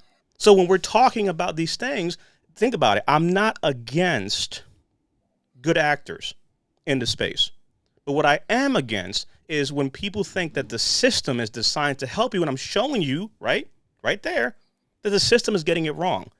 And then it's almost like this is my personal view on this. You are almost in an abusive relationship with someone who keeps beating you and telling you they love you. And you keep coming back saying, but they love me. The VA, I just showed you that they don't know what the heck they're doing and they're getting it wrong, but the VA told me to do this, so I'm going to trust them. So you like abuse. So you like to not hear the right things, because we're telling you and showing you what your VSO is not showing you, what your lawyers are not showing you, what the VA doesn't even want to put out there, because I'm sure no one got an email showing this. Where's the email to all the veterans? Oh, but don't listen to people who are not our VSO. So no, I don't want to talk to the VA or their agents. I don't care for your VSOs. I don't care for your staff. I don't care for your people because you don't even know what the hell you're doing. It's just the facts. Not all are bad. Not all are crooked. I'm not saying that. But what I am saying is you have to understand there are bad actors and good actors. And when it comes to this, here are the facts. Veterans are being called in for unnecessary medical reexaminations, at times even veterans who are already 100% PNT. I cannot tell you how many veterans we've spoken to, at least in the last 2 weeks, who've told us they're 100% PNT. Veterans right here on TikTok. And they're like, I'm being called again. I don't know what's going on. What did I do wrong? You've done nothing wrong. All right? The VA, like in this abusive relationship, no, they're wrong. You didn't do anything wrong. They don't beat you because they love you. They're not denying you because they love you. No, the VA is just jacked. It's a broken system. Trust is missing. This is the reality. So I'm saying this because you cannot take a denial and just sit back and say, you know what, I guess, it's not meant to be. No, the system is wrong. So when we're saying we have to push back, or the fact, okay, you got denied, we push back. Oh, but the VA said I was not service connected. Which report do you want to see? Do you want me to show you the one where I'm showing you that they're making inaccurate information? Because the accuracy and completeness of medical request form means they're rating things incorrectly. It's just the facts. So no matter how you look at it, we have to look at the fact that a veteran has to understand you're fighting against a system that's flawed. And if you're going to follow directions from the flawed system, you're not going to win.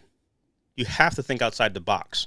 We have to put together things to be successful. Oh, the VA said I don't need to have a nexus letter. I don't need to do this. Okay, and they're going to deny you. Think about that. Yep. Like I understand, like Amy said, I understand it shouldn't be like this, but okay, let's get over the fact it's always been like this. It's always been broken. Newsflash. My granddaddy dealt with the issues. Our pappies dealt with the issues. Our uncles dealt with the issues. The VA has been broken for a long time. This is not something that just happened recently. So the whole thing is this. If the VA is telling you you don't need this or they don't want to help you do something, the VA providers and doctors don't want to write a nexus letter for you. They don't want to help you. They don't want to tell you how to do a thing. So the fact of the matter is simple. They're not helping. So then we're going to go ahead and put together a workshop and answer questions because I keep getting the same question over and over and over and over. Every time I do a live, same questions. Every time we do something, same questions. So at what point do you realize and say, wait a second, and it seems to me like people do not know some of the things they need for these things. So let's go and create an answer and help. So again, it's not to discredit anyone, but it's about calling a spade a spade. The fact is it is a flawed system, and we have to find a way to let veterans know that you may be getting called in for examinations that are wrong. You're 100% PNT, and all of a sudden you're being called in for another examination.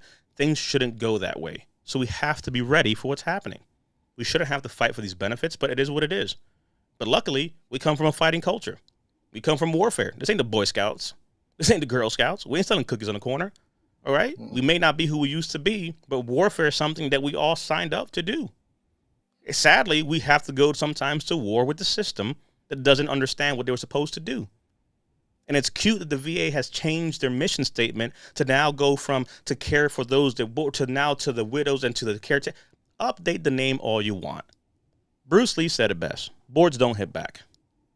Words mean nothing.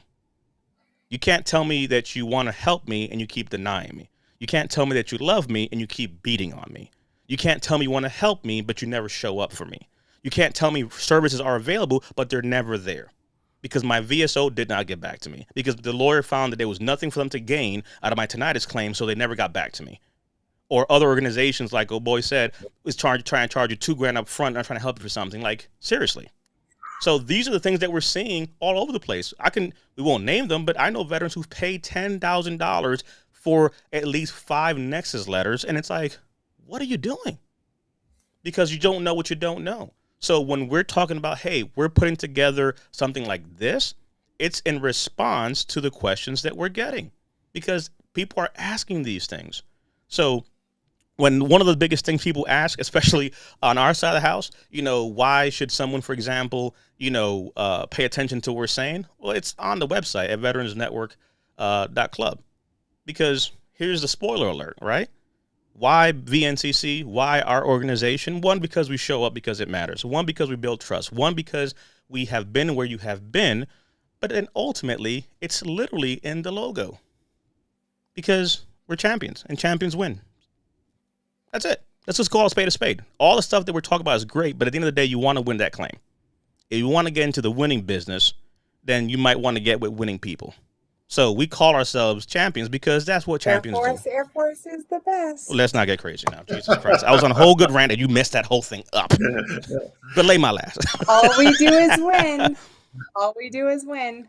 But it's true. You know what I'm saying? That's the whole thing. We are, we have to go back to a place where we took pride in winning and being on top of our game, right? Because post-service, many of us have gone to a place where all we think about is just the negativity, right? The fact that we'll never win, the fact that we're not going to have a good day, that we don't deserve good things. So we started this, show today really talking about that. It's about the fact that there are good things ahead for us. There is positive things for us. You can win your claim. You can find love again. You can have a big old rock that blinds everybody, Amy. You can go have a baby and do some good things in life, and you can win your claim. So if you feel lost out there, just look at the bright, shiny light of VNCC that Amy's casting from that rock and just follow us. Come to the light because this is what we need. We should make that a meme. I am going to. Shout out real quickly to TikTok. Let me catch up with some of their comments on this side. So let's see. Cheech said, "Calm down now, Air Force." So getting too crazy there. Real talk and vets. Thank you for your service. Salute to you, Chucky Army, 2005 to 2014. Thank you for spending some time and commenting as well. Macho USMC 89 to 93. Semper Fidelis to you, my brother, sister, and sisters out there as well, because we do have some Marine ladies in the mix, so let's not get it twisted. Let's see here. So, Dennis, hold up, wait a second. What? Dennis has figured out TikTok. What in? Oh my God! Oh, Dennis has conquered TikTok. I was looking for Dennis, and Dennis literally. Dennis too. So I always talk about. This man never ceases to amaze us. Man, look, I always talk about Dennis in the background and the fact of the things that we've done. So this is Dennis and myself. We were in Colorado a few days ago, weeks ago at this point. So this is Dennis, who literally just figured out TikTok as well. Legend was kind of tired, as you can see here, so he was giving us some attitude there. So that's why his face looks like that. We had a whole bunch of pictures and all these different things. But I will say this. This is, as you can see, we're kind of dressed alike because there's two Army guys with Crocs and jeans. So don't judge us because we're comfortable. But I will say this. This brother right here who is in TikTok, so because he did ask us in Colorado how to get TikTok going. So seeing him on TikTok is all I need to know. So I have to make a point to follow Dennis as well. But I will say this. Dennis that you see here, one is the person that we all are fearing because he is literally knocking out, miles a day and walking and doing all this stuff. So that's a whole nother thing. So he's making us feel some kind of ways. But I will tell you this. Dennis is an Army veteran. Dennis is a person that almost took 50 years to be able to file a claim. Dennis is a Vietnam veteran who is 80 years strong, going on 81, right? And what you see here is not just two veterans, right, next to each other. What you see here is the fact that regardless of our age gap, regardless of our backgrounds, whether or not you got out of service yesterday or you've been out of service for 50 years, if Dennis can do it and I can do it, you can do it. That's just the facts. Because it's one of those things where it's like, oh, I've been out too long. Did you wait 50 years? Because right now, until Carl wins his claim, Carl is our World War II veteran who's 95. Never filed a claim. And that's a whole other thing there. But until Carl wins, right now, Dennis has the daggone championship belt of how long it took. Because for Brian, it took him 26 years. Well, guess what? That's cute. But Dennis was 50. And literally a few weeks ago, he got to 100% PNT. So I'm sharing that because it's about hope. It's about that it's not just I have a problem I can't fix. I understand you feel that you will never win. I understand you feel that you don't have the resources to win your claim. Incorrect. We're literally giving it to you. We're literally sharing these with you. We're literally showing you that it is possible. So the fact of the matter is, it is true. And to the question, my brother there, you have a World War II veteran who, through the system and all, was never given the tools or understanding of how to file a claim. So it's not even waiting to file a claim. It's never filed a claim. Never understood that these are things that are available. And when we talk to this veteran, here's the thing. Just like many people here get it, the fact me and Brian are on the call, I'm talking to him, and for his daughter and granddaughter that was there to be like, for him to say, a 95-year-old man to say that since I was 16, I was in the service. So again, this guy was 16 when he went into service. He's been to almost all the branches. Great story. But here's the thing. Literally for him to talk to a 95-year-old man, if you know me, I'm going to talk to you like a veteran. And I'm talking to him straight. Everybody's all like, oh, so-and-so. I'm like, oh, first of all, I want to know something. You've been in a lot of branches there, brother. So which is the best? Don't lie to me. And to see a 95-year-old man come alive again because you're talking to him, not through him, not about him, but you're talking to him. The reality is he was able to come to understand some things that he didn't even know. He did not understand how to process why things were happening. It was not that he was grumpy grandpa or uncle so-and-so. No, it was understanding there's mental health situations that were all over his records, but nobody made a point to have that conversation. So whether you're in the Carl situation, whether you are in Dennis's situation, whether it's been 50 years or 60 years or 5 years, or you just got out last month, it is not too late to file your claim. Because the reality is that when you're dealing with these things, you have the ability to be able to speak up. You have the ability to file a claim. And this Nexus Letter workshop that we're hosting, it begins to put those pieces together to help a veteran how to navigate this space and how to get the support they need. So real talking vets. So that's actually Dennis's moniker specifically. He is the OG. So when he sends messages and so forth, he signs off just like that as well. So there's a little fun fact for you there as far as that's concerned. But yeah, Dennis is in TikTok. That is amazing because he literally asked us that.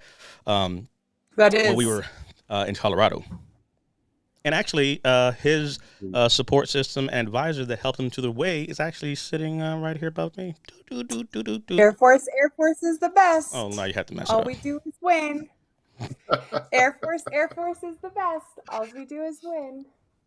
And again, and he did give you as well a shout out there right here. So specifically, Amy kept me going. Her and Wednesday night session. So every Wednesday we're doing things and we're creating more moments like this. So if you sign up for the workshop that we're actually doing, you will see Dennis because Dennis will be in there bright and early, hanging with us and spending some time, and a few of our other amazing folks. Yes. So Mr. definitely Dennis, be on the lookout for that.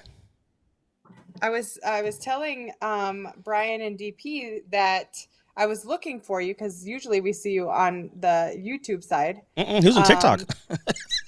I know, and I was telling him how you told me that you missed on Wednesday. You checked in on me to make sure I was okay because you didn't hear me come on. I didn't say my Air Force is the best. That you missed it. I'm sure he did not say he missed that. He did. Oh Lord. He did. I don't know how I feel about this. A good question that came up. Let's actually go right to the CFR. So this is for you who asked the question, Scooby Dooby. So let's actually look at the CFR. Good question. So it's never us just randomly talking about things. But here are some. Sandy saying, chill, please. We got some people saying Navy is the best. Nope. Oh, my goodness. Nope. So I'm at a CFR here bringing up the disability ratings criteria. So I want to come down to this side of the house. So, again, I'm showing where we're at. I'm looking specifically at the mental health rating criteria. And this is something here that I will say very quickly when it comes to mental health specifically. Don't get wrapped up in the diagnosis specific to mental health. For a few reasons. There is a rating criteria for many things. And again, I'm showing you the law. This is not DP talking. This is the CFR. I am showing it to you directly as how it is. And depending on what someone has, there's so many different ways to look at this. Now, there's a rating criteria for IBS. There's a rating criteria for migraines. There's a rating criteria for migraines and for fibromyalgia and for chronic fatigue syndrome and all these other things and chronic rhinitis.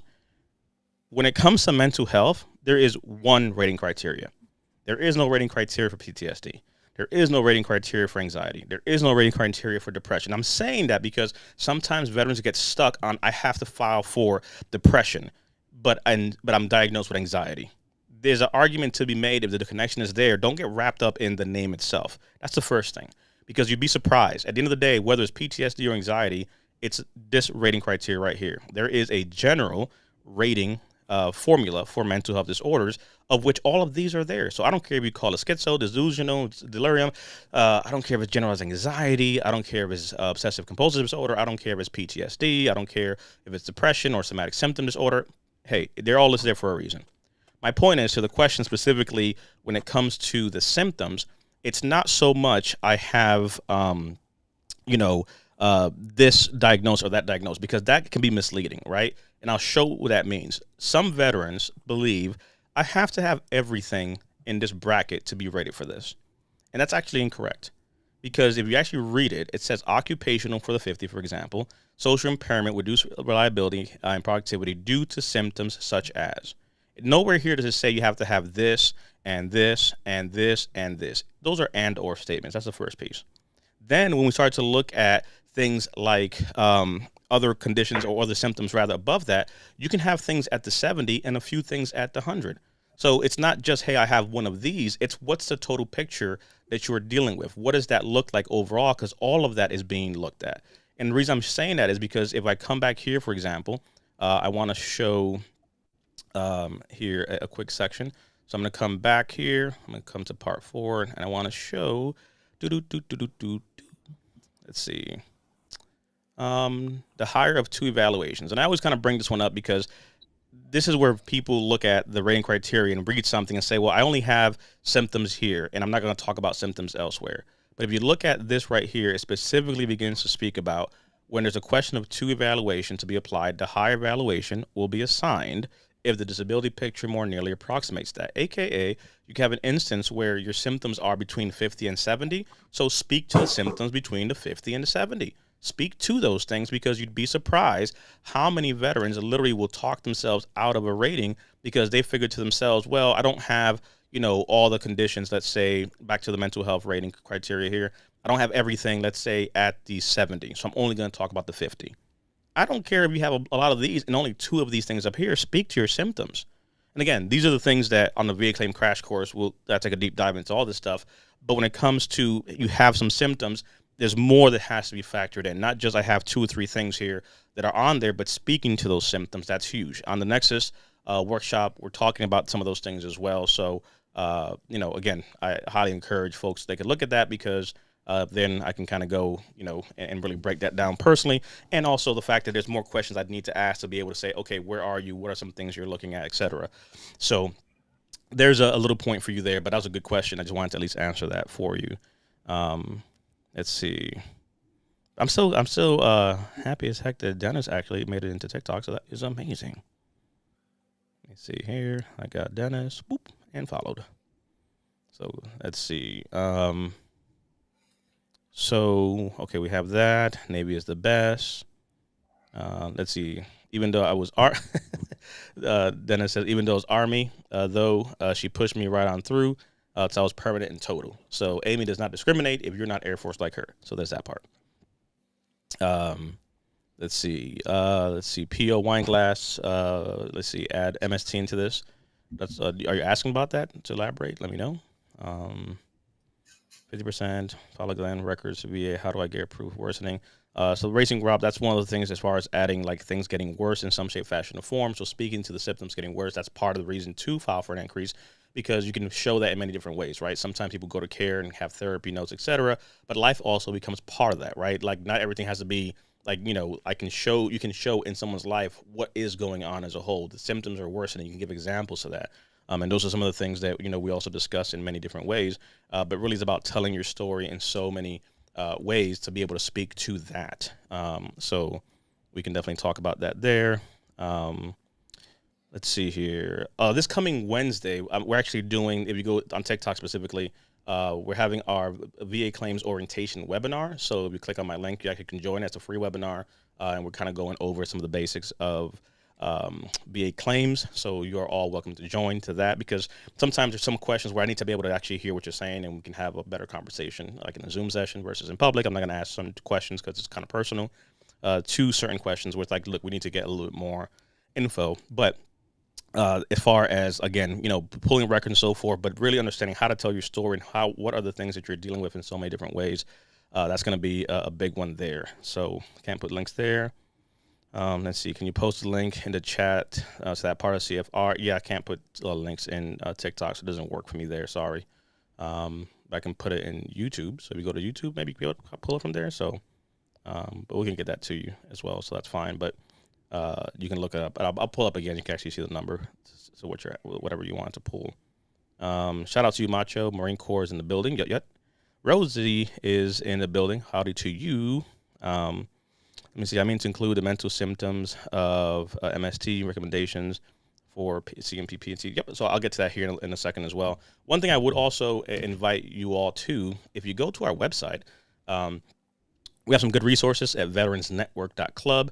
You can actually head on down. Great information here in so many different ways. But head on over to the club shop, and you actually will be able to see some of the downloads that we have, which are pretty cool. So I'll actually show that to you. So some of the questions that came up, mental health, MST question came up as well, right? We have GI disorders, and we have literally about 10 more of these things coming, I think. I've lost count with Lisa's list. There's a large number that are in the hopper. So there's a lot of things going on there, but I just wanted to show this because I think it kind of helps. So let's just go for like the mental health one. So you literally click on set button, and that will take you over to that PDF. The same criteria that we're pulling from, but here we're going to talk about also symptoms, for example, personal impacts, social, occupational, and then the mental health rating criteria along with the actual compensation at those rating criteria. And I'm showing this because think about it, right? I just showed you the CFR showing you the rating criteria on that side, but I want to also look at, hey, beyond just showing you this, right? On this side, we're giving you the same information, but also, hey, what is the monthly payout? What are some other things there? Lisa just commented, so we have literally 30 of these bad boys on the way. So just to put it in context, right? And one of the ones that I like, they're all different. So here's, for example, the sleep apnea one. Some folks were asking about sleep apnea.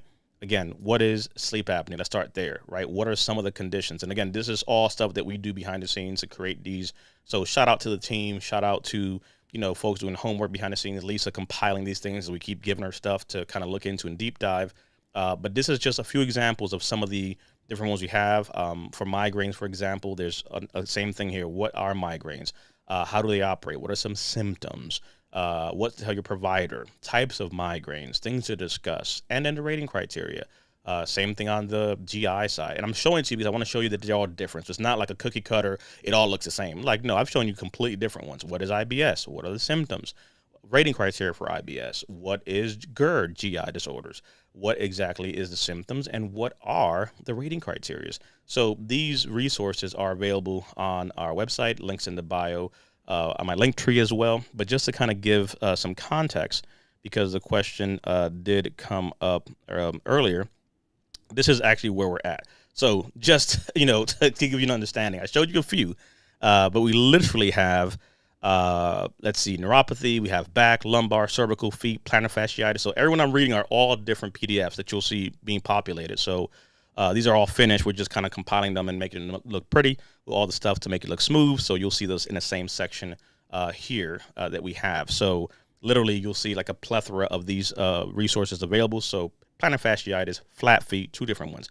One for the ankles, knees, hips, shoulders, chronic fatigue, one for rhinitis, sinusitis, skin conditions, diabetes. We're looking at carpal tunnel. We're looking at scars, Agent Orange, burn pits, Kaplan-Jarn water presumption and so forth. Even, let's say, breast reduction, which is a whole other concept people don't even know about. ED, which is finished. We have female arousal disorder, FSAD, female sexual arousal disorder, finished. Somatic symptom disorder, mental health, fibromyalgia, MST, which just got added, TBI as well. Moral story, there are a lot of things on the way. So I want to just kind of say that because, again, you don't maybe see some of the folks behind the scenes, but Lisa's been kind of cranking out a bunch of these. So these are resources available on our website. So, again, I'll show you how to get there. Go to our website at veteransnetwork.club if you're interested. in our course that is coming up. Literally, you'll see on the top of the page, if I move this, a little orange, yellow banner rather, and it'll take you to this page where we have the information for the workshop coming up. So that's scrolling on the top. But scroll on down, and you'll take a look at the different information we have. Check out our Reclaim folder with great information there, etc. But the club shop has the free downloads that I just, talked about and showed you all. You click on that, you have to just click it, and you have it. So that information is there for you.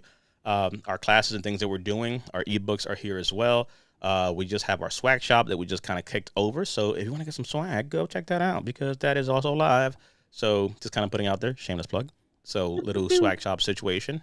Soon we're going to have Jerry, Dennis, myself, and the crew here also as models in there. So a little bit of that to come, as well as classes and different things that we're doing. So wanted to just put a quick mention that is available. Since you're right there, DP. So I did see this pop up, I think, in TikTok chat.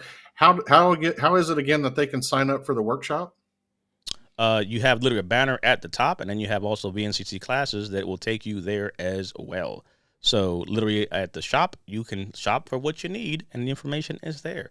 So take a look at that and go take a look at it. So that is how we get there. And again, next Saturday, we're kicking off with the Nexus letter, the key to winning your VA claim, with a bunch of cool stuff. This is the workshop handout book that has a lot of cool stuff. Maybe later I'll give you a little scroll down and, tease something before Nelly is looking. So look away. Alrighty, let's see. You're very welcome, Mario. Let's see. Catching up here. So when it comes to PTSD, and again, that's it's a loaded question. Like I said, I literally teach a CMP class, on whatchamacallit, on live, specifically for on Wednesdays for CMP prep, and it's I'm in there for an hour and change, and then we'll stand there for 2 hours or and a half or more talking CMP preparation for that. So I'm saying that to say that any answer I'll give you quickly, it's not going to suffice to what actually takes down for it.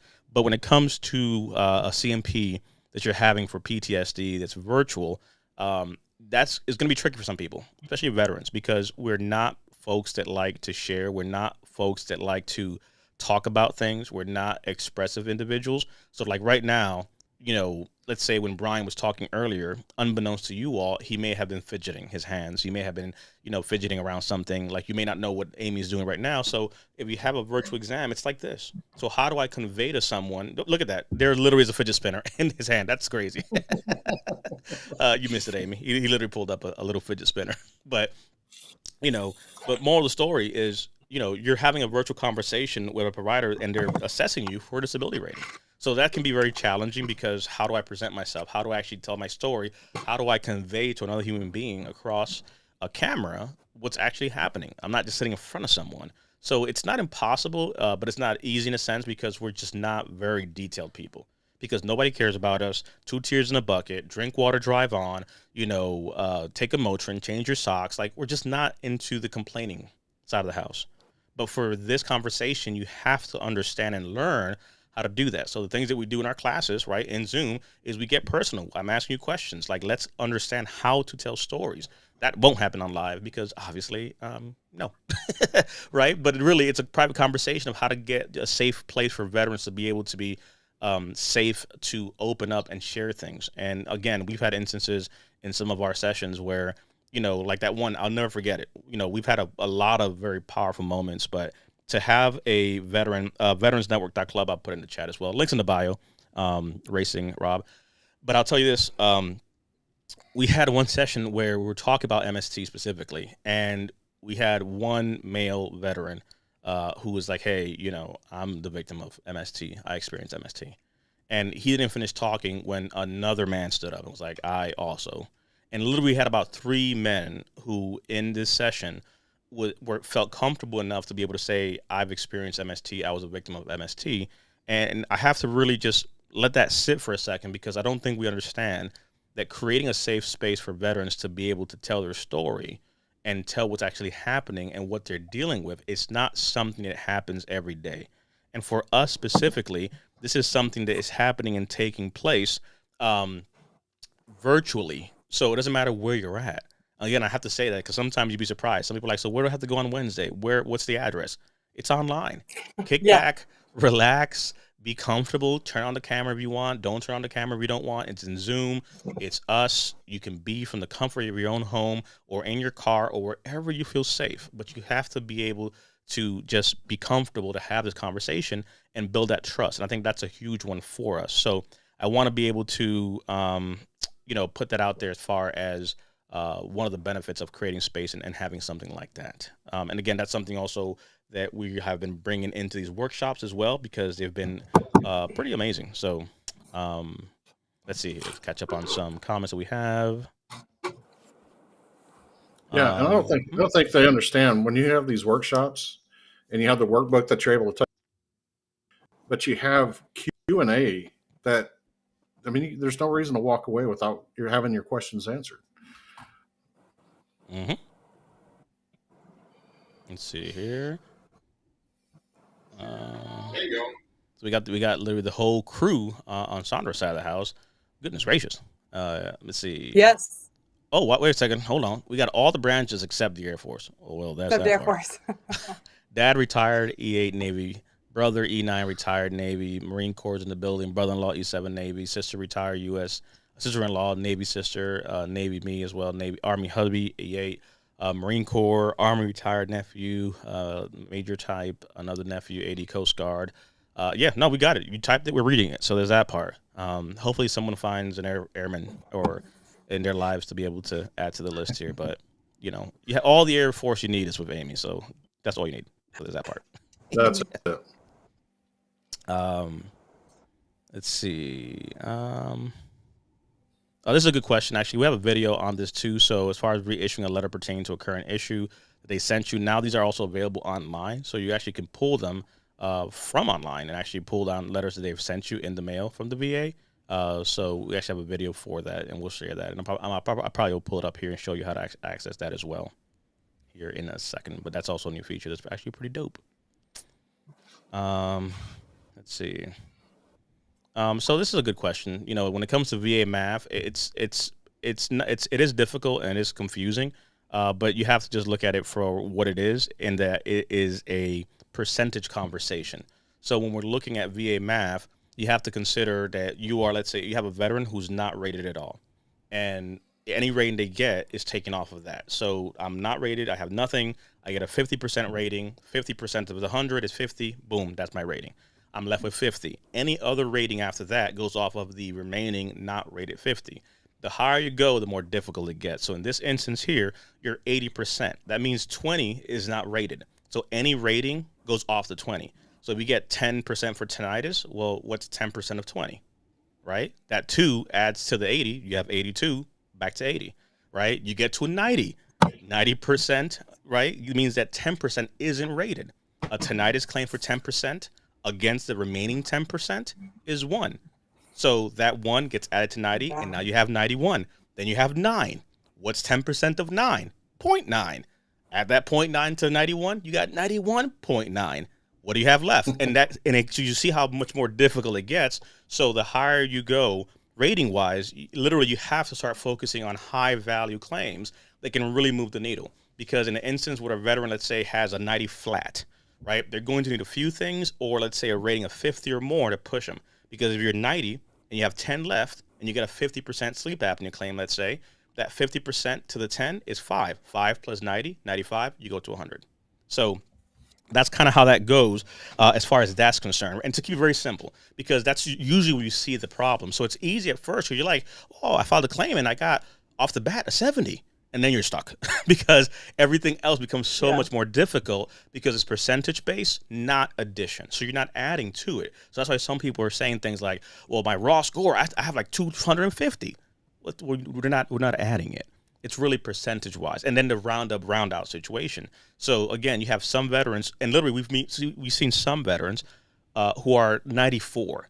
Like you're literally right there, but they have no clue how to get that last, piece to kind of push them over. So that's how VA math kind of works there.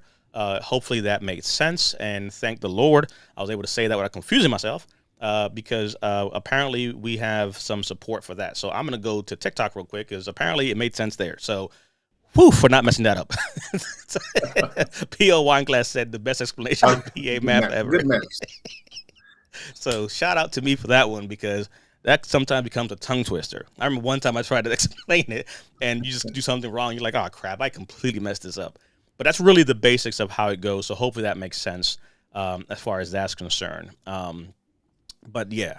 Hey Nicole, how's it going? Let's see here. Good seeing you all people. Son of an Air Force vet, Navy husband, retired Navy, founder of the Veterans Purpose Project. Salute, Kelly. Appreciate you. Yes.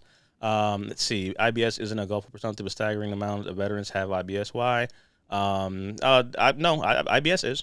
All those GI things are actually presumptive. So I can tell you because I have it literally. So that's actually is a presumptive.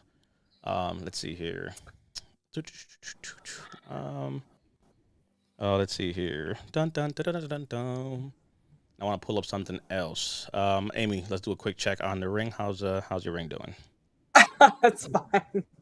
Just making sure. I want to give a shout out to Mr. Dees is in the building. Mr. Dees, I worked quite a while ago, but I think of him often, and him and his wife are just super special to me. So I was happy to see that he popped in. Shout out to him. Nice. All my clients are special, but yes, He it was nice holds to a see special him. place. Special place. Yes, it was nice to see him. You know, because it's like they grow up and they move on. Except Dennis sticks around. They grow up and they don't care to come back. No, some of them do, but once they get their 100%, they're good to go, and you don't hear from them all that often sometimes. So it's always super. Join us again. So I was happy to see his name pop up. Yeah. So here is for you, Donnie, specifically. So it falls under gastrointestinal. So this is literally, we're at the VA and we're looking at Gulf War illnesses linked to Southeast Asia service. And again, this is something to consider because it's location based. So when we're looking at this, right, we're looking at things like, we know fibro, but functional gastrointestinal disorder, that's where you start looking at things like IBS, GERD, and so forth. So it falls into the GI tract, right? So those gastrointestinal disorders are part of the presumptive. So to your point, this is, they may not tell you otherwise. And again, we're going to give it to you with the facts, not just because I heard somebody say a thing, but understanding that because I myself have, I've been I'm a Gulf War, veteran, except with those presumptions. And I have those ratings under there. So Gulf War for those GI things and pulmonary respiratory situations, et cetera. So, between me and Brian and Amy, we pretty much have most of these here on the board as things that are on there, and it's not a bragging thing, it's just the facts. But I don't have West Nile virus, so there's that, or Shingilla. So, but these are some of the things here, just again, as far as that's concerned. So if you heard that actually is that is incorrect. These are presumptive diseases specifically to that, just to kind of give you at least some context. So hopefully that helps answer that question. So as we kind of begin to answer some questions, feel free to start posting some of them as we've been kind of celebrating, etc., and sharing some good news. So Donnie, that's the whole thing, right? And that's literally what I was saying. So when you start looking at the Gulf War, it starts to look at those deserted areas. So on your side of the house, you don't have the presumption. Afghanistan does not fall into that mix. So that's the whole thing. Geographically, Afghanistan isn't the Middle East aspect as far as what's going on in the Middle East. Anybody who's been to Iraq or Kuwait, et cetera, they're in that Dust Bowl. Whereas Afghanistan, it's a whole different conversation in the sense that you're looking at arid, mountainous areas. So they're not necessarily going to say, okay, you qualify for this because it falls out of the geographic area. So it's one of those things there that we've seen, is at play as far as like what exactly constitutes the Gulf War area location. So that's what it comes down to. So you may have been in during that time, but sometimes they may kind of use that against you depending on kind of where you were at. So again, not saying that's definitive because the VA gets crap backwards all the daggone time. But that's something to definitely look into and see exactly how they're making the decision to say either yes or no, because it may be compared to where you were at specifically location-wise. So sometimes that happens also like Gulf War, with Agent Orange veterans, depending on where they were during Vietnam, right? They may have not been in an area where the map gives a, blah, blah, blah. So, but that's kind of one of the things that we've seen there. But again, I'd say that if you're still waiting, I'd be curious to find out what they say, if they push back, just to be able to kind of, help give some more guidance going forward from there. Okay, let's see some other questions that we may have. All right, so we did a check on that side. There's something else I wanted to bring up. Oh, I think I was going to show how to pull those letters. So, I'll let's see. Okay. Let's see. Okay, fall under the PAC Act. Yeah, with the expansion, they've added some more things there. But some of the basic things that already existed are there. So there may be some new things there also to unpack for that. That's going to be like a whole nother live onto itself. Let's see here. Appreciate you all for the likes and support and all these different things. The TikTok crew is in the building. Appreciate y'all. And for the website, it was asked again. Here it is. Thank you, Lisa. VeteransNetwork.club. There you'll find all the information to how to find us and get to the things that we have going on. So yes, hopefully that helps answer some questions. So let me do that. Alrighty. Just kind of scanning through. If you guys have any questions, feel free to post them as we start the process of, getting to the Q&A side of the house. We've got most of the information out there. If you haven't signed up for the workshop, do that thing. We're kicking off next Saturday. It's going to be a great session. So definitely looking forward to spending some time with you great, amazing people and other friends that may be interested as well. Seeing some of the questions that we have here. 31721. As I log into the VA side of the house, let's see. Okay, so now we have Sandra on her side of the house. She's being a little too supportive now. I don't know about all those. What's going on here? Once we win, Amy, I strongly believe I've made a new friend. I'll be keeping in touch. Oh, so, yeah. Since you said people, sure. and we get, like I said, Dennis won, and people stick around. And the whole thing with us is like it's a community. You know what I mean? You got to think about it. Actually, let's go back. When I was out here talking and spouting and doing all this stuff years ago, Amy was somebody watching from the audience. I was. So let's just let's put that out there. So Amy was literally somebody watching from the audience. Fast forward, now she's here on the show, on the team, doing things. So as we grow our organization, we literally grow it from our community. And the fact is, we start to add to those pieces. So I just want to put that out there as hey, you may be watching today, but you may end up on a show tomorrow because you never know, or on the team, because that's kind of how I look at things. That should happen. It's and a actually, team effort. It's interesting that all of us at some point we were coming for assistance with our claims, and we worked our claims through the process. I think every single one of us did. Yeah. And then we've all ended up eventually getting 100% P&T. So that's kind of a cool fun fact about Veterans Network. Stick around long enough, you might end up with a rating and a job. Yep. I like it. Like you never know. You never know. This is us actually in Colorado, so you'll see this as we kind of do stuff on social media from time to time. So you see that the literally the microphone never is too far. So my disdain for her microphone, like everybody see how happy she is right there. It's just like, seriously. Brian is like, what the heck is happening here? There's the mic. So we did not appreciate. Oh God, she turned it on too. I don't appreciate. You got it on. We didn't appreciate Amy with her stuff, so me and Brian just went on our own thing and figured we do our own stuff. So there's that part. So if need be, we're gonna hold it down. Legend's like, what in the heck is happening here? So Legend was worried about you for sure. Legend was worried quite a bit. So there's that part. And then we got Dennis, who's hanging out with us as well. So I think here I am. Me and Legend are relaxing, and Dennis is like, "Come back to me." So that's us kind of hanging out there. Counterman those pork rinds. Man, I'm telling you, we were going at it, so it was cool. Legend's a smart one though. This is the one I showed the other day. We're doing some pictures and we were kind of there, and I was like, "Oh, I might have some treats," and he's just like, "Hold on there, open that jacket up again." And I was like, "I got no treats in here, I promise." You see him like the inquisitive look. He's like, "Hey, what's in there?" He's like, "What's in there? What are you hiding?" So that Legend is the one for sure. Let me catch up with some stuff here. Sasha, let's see. Waiting to hear the increase in my rating claims. Got a rep from DAV. This time, hope it helps. Yeah, and again, like I said, I'm not in the bashing thing. Again, if that's working for you, biggest thing is honestly keep us posted. If it doesn't work out, then the whole thing is, hey, how do we reset and how do we push back, right? So there's more than one way to skin a cat, but fingers crossed. Are you rated currently, Sasha? That's the first question I always ask, and I don't want to ask necessarily what you filed for, but hopefully, if it's the first time that you filed or it's like an increase or whatever, those things matter because if we have to if you have to reset and look at other options, at least you'll know which way to go. So, but fingers crossed for you.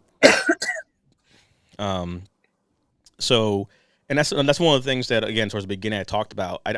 Filing a claim is not difficult. If you could watch us online, you can file a claim, right? But understanding it's like boxing. You have to understand what are the requirements and how to use things. So when we're talking about, for example, the workshop that we have coming up, the Nexus letter, right? What is a Nexus letter? What's the requirement? Learning these things. So for us, it's like, hey, a veteran sometimes is in no place to file a claim. That's the reason why I always say if you're going to file a claim, open an intent to file. But here's the reality. You may be in no position to file a claim. That's just the facts. And we'll tell you, like, there's no rush here to say, hey, file a claim tomorrow, because you may have to get yourself in a place to understand how to speak about something. Think about it. You have veterans who have complex trauma and things they're dealing with. And it's like, you don't even know how to speak to those things. So it's not about your knee, your back, or your bunion. Like, no. There's real things that have to be considered here, and we have to get there. And sometimes we have veterans, Amy knows this, Brian knows this, that, we have vets that will help, and sometimes they'll bring family members who are really resistant to getting help, and they don't want to hear about it, but they just show up, and they begin to soak the information in, and they begin to spend time with us, and they start to realize that the secret ingredient here, it's really trust, because it's not about, is a VSO a good way to go? It's almost like this. Unlike other things in life, when it comes to this mental health conversation, are you comfortable and trust to be able to have a conversation with that person? Because you have to consider that you may have instances where you have to talk about some very personal things that you've never talked about. I've worked, literally, especially like somebody talk about MST. We had a lady, MST, her incident was in 1976. Male veteran, MST was 1985. Again, no records, no stuff, and they were awarded, they won their claim. But to have a conversation with a grown adult who's put away that kind of traumatic event and never talked about it, we literally had veterans who their spouses don't know that they have had an MST situation. You got to think about that for a second. Your spouse doesn't even know. You literally have been with them all these years and your relationship's on the rocks because it's built on lies. They don't know who you are. They don't know the things you've dealt with. They don't know your true experience. They know who you have presented yourself as post the traumatic events because you guarded yourself to never be hurt again. We have to break that down as to how do we talk about that. And you got to think about it. You have things that veterans have never talked about since 67. Things you've seen in combat or in service. And whether it was in combat or not in combat or on base or off duty, there are things that veterans have experienced that you have to trust someone to be able to talk about it. Because if you can't have this conversation right now about what's happening, I'd rather you come to, that we talk about this and train and you break down. We have had people who are like, look, I got to go. This is too much for right now. Okay. I'd rather you get, in a place to be able to talk about this now in a safe place that we are creating. Because if you can't do that right here, you're not going to be able to go to the CMP and just talk about something like that. It's not going to happen. You know what I'm saying? You can't even get through what's needed there. So not so much that it's a bad thing, right? I think they are useful places for things like that, but it's transactional sometimes with a VSO or a, let's say, a lawyer, because it's, hey, you're here to do a thing, we submitted it, file it all, see what happens. No, like, let's get you in a place to talk about what's actually first happening. So there's more that has to happen psychologically. So for me, one of the biggest things I've been kind of repeating to people on these lives, it's not about what happened to you in service, it's about what's happening to you right now. Like, that's the part that we have to understand. That's the foundation of this entire thing. If we don't come to a place of understanding what's happening now, you have veterans who file a claim and get denied, and it's not because you don't have an argument, it's because you spent the entire time talking about 1995. That has nothing to do with today. You are denied because you're not showing anything that's impairing you today. You don't understand how to speak about your symptoms and give examples and be able to craft your argument effectively. So there's a lot of factors that go into that. So I think there are good resources to have. I'm not against any of those things. But if you cannot have these conversations and you can't have someone support you and go with you through this, because it's a process. Because think about it, and we just talked about this today. Now, actually, Amy, you can hit on it, but literally, I talked about this the other day, and now we have another example. So I want Amy to hit on this, but think about it. Someone has waited 10 years to file a claim, or 20 years to file a claim, and it's something personal, and it's something that you'd be surprised. You see so many things the veterans have dealt with, and the ramifications of the things that they've dealt with and experienced. And it takes you how long to finally get to a place of saying, you know what, Brian and Amy, I'm going to file a claim. I'm going to get to this. And this is what I'm dealing with. And it's taken me a long time to talk about this, but maybe as a man or as a woman, I'm finally to a place where I can talk about what happened to me, whatever that may be. And I finally make a point after all the push to say, you know what, it's not about my back or my knee. I experienced this traumatic event, or this assault took place. And you know what? I had this conversation with Amy or Brian, and I feel comfortable that I can finally say what happened to me without feeling like I'm going to be judged. So as a man or a woman, for me, that is something that I can't put a price on, because I need to be able to just say something I've never said, or something I swore would go to the grave, or I ignored, but it's cost me our relationship. It's cost me my jobs. It's cost me everything. Everything in my life has been shattered because of this thing that I've been ignoring. And it's like having rotten meat in a fridge that now is seeping out. And no matter how much Febreze and how much cleaning you do, you are rotting inside and you're stinking because of the things you've buried away that you thought would just go away by themselves. But newsflash, they're not going to go away. That traumatic event is still there, because a day doesn't go by that maybe I don't see the color blue and that reminds me of something. Or a day doesn't go by that I don't see something or hear something doesn't remind me of something. Or a day doesn't go by that if something happens that reminds me of that traumatic event, I'm not transported back to that point. So I'm finally to a place where I can have a conversation and I feel at ease and I trust you. And we put all the things together, and I talked to a psychologist, and you put me in contact with these people. And thank you, Amy. Thank you, Brian, for what you've done. And I filed the claim, and the VA denies me. And then Amy and Brian say, we'll push back. There's a strategy for that. We talked about this. DP talks about, what happens if we get knocked down. We have a plan. Great. So we go for a high level review. And we wait. So now it's taking me 10, 15, 20 years to file this claim, and I put everything on the paper, and I wrote my story for once, and it's all there, and the VA say, nope, denied. But everything was in there. I had my buddy statements, I had my doctor's letter, I had everything. Denied. And now fast forward, here comes Amy and Brian and says, hey, we're going to appeal this. High-level review, right? So now, 6 months later, we're doing high-level review. Because remember, I went to the CMP exam. I'm terrified. I got to talk about this. And you guys had prepared me, and I was ready. And I walked in there. I told my story. Everything. I did what I had to do. Denied. High-level review 6 months later. Now I'm on pins and needle. I got a phone call from the VA, and I tell them the story again because they got it wrong, and that high-level review got denied. Forget it. It's not made for me. Brian and Amy say, nope, we're pushing. We're going for a supplemental claim now. 6 months later again. So now I'm at this whole process with these folks for about 2 years. And I get denied again. And on the fourth try, I figured, you know what? Look, you keep saying ain't nothing to it but to try, so might as well. I would have given up and thrown in the towel a long time ago. But every time I get knocked out, my corner keeps saying, take a breath, get back up. We talked about this. It's round 12. My legs are heavy. I am tired. I'm tired of being denied. I want to give up. Just let me forget about this. And here comes Amy and Brian, and they're like, nope.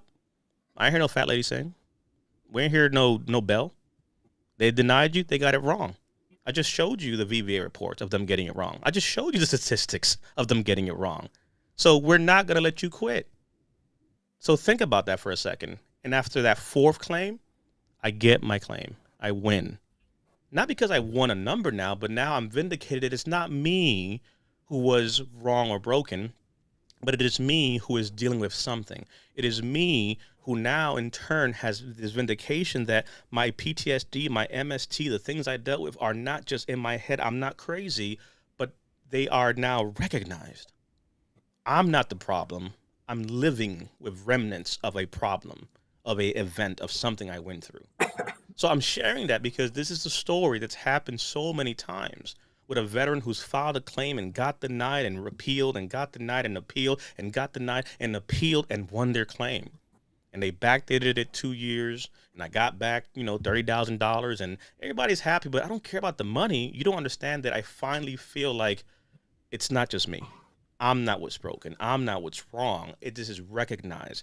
And when I have this emotional outburst of winning the claim, it's not because I just won the claim and I have a rating, but it's because for finally once in my life, I feel like I'm not the broken, crazy person. Because 10, 15, 20 years ago, something happened that made me feel like I wasn't right, like I was broken, like I was not enough. And my service maybe suffered for it. And I had to cut my service short, and I couldn't continue to serve. And when people have nice things on their walls, I don't have that. Because after that thing that happened to me, maybe, I didn't get awards anymore. I got written up. I got kicked out. So when you guys walk around on Veterans Day with your high hats and all this stuff, I walk around with a other than honorable, maybe. I walk around with a, under general circumstance discharge because of what happened to me. Because people in my supervisory leadership chain did things to me or put me in a situation to not succeed. So I share it to you because it's a common story many veterans have experienced. But there's hope.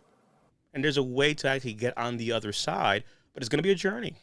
And it's not going to be easy, but it's just something that happens time and time again. And literally talking to Amy, it just happened yesterday or today, I think it was. So, Amy, on your side, you literally just had someone, the same situation that it took how many kind of going at it over and over. And it's like that person wanted to give up how many times, but how many times did it take veteran X to kind of keep their anonymity to get to the win that they just had? So he had an intent to file. He had been trying on his own to get to 100, and he was just stuck at 90. And he had an intent to file in around this time. It's been about a year. And so we did an increase, and he was denied. We did a higher level review. He was denied. We did a supplemental, and he was denied. We did a HLR, and he was denied. And then we did another supplemental, and he was approved. And so in the past year, we did an increase and 2 supplementals. And we did an increase, 2 HLRs, 2 supplementals, and he was approved, and he went to 100% P&T for mental health. But they had it wrong from the beginning. I mean, sometimes you don't, I mean, we're not doctors, but when you see what people have gone through and what they're dealing with and what their life has become because of what they went through, there, he was one of, the few that, that I've worked, that he really had a tough go at a lot of things in his situation. And I always truly believed in his story, and like that they had it wrong. And just, I mean, he would stay pretty positive. He would say, if you think so, I'll do it. I mean, I don't have anything else to lose. If it was just me, I'd just give up.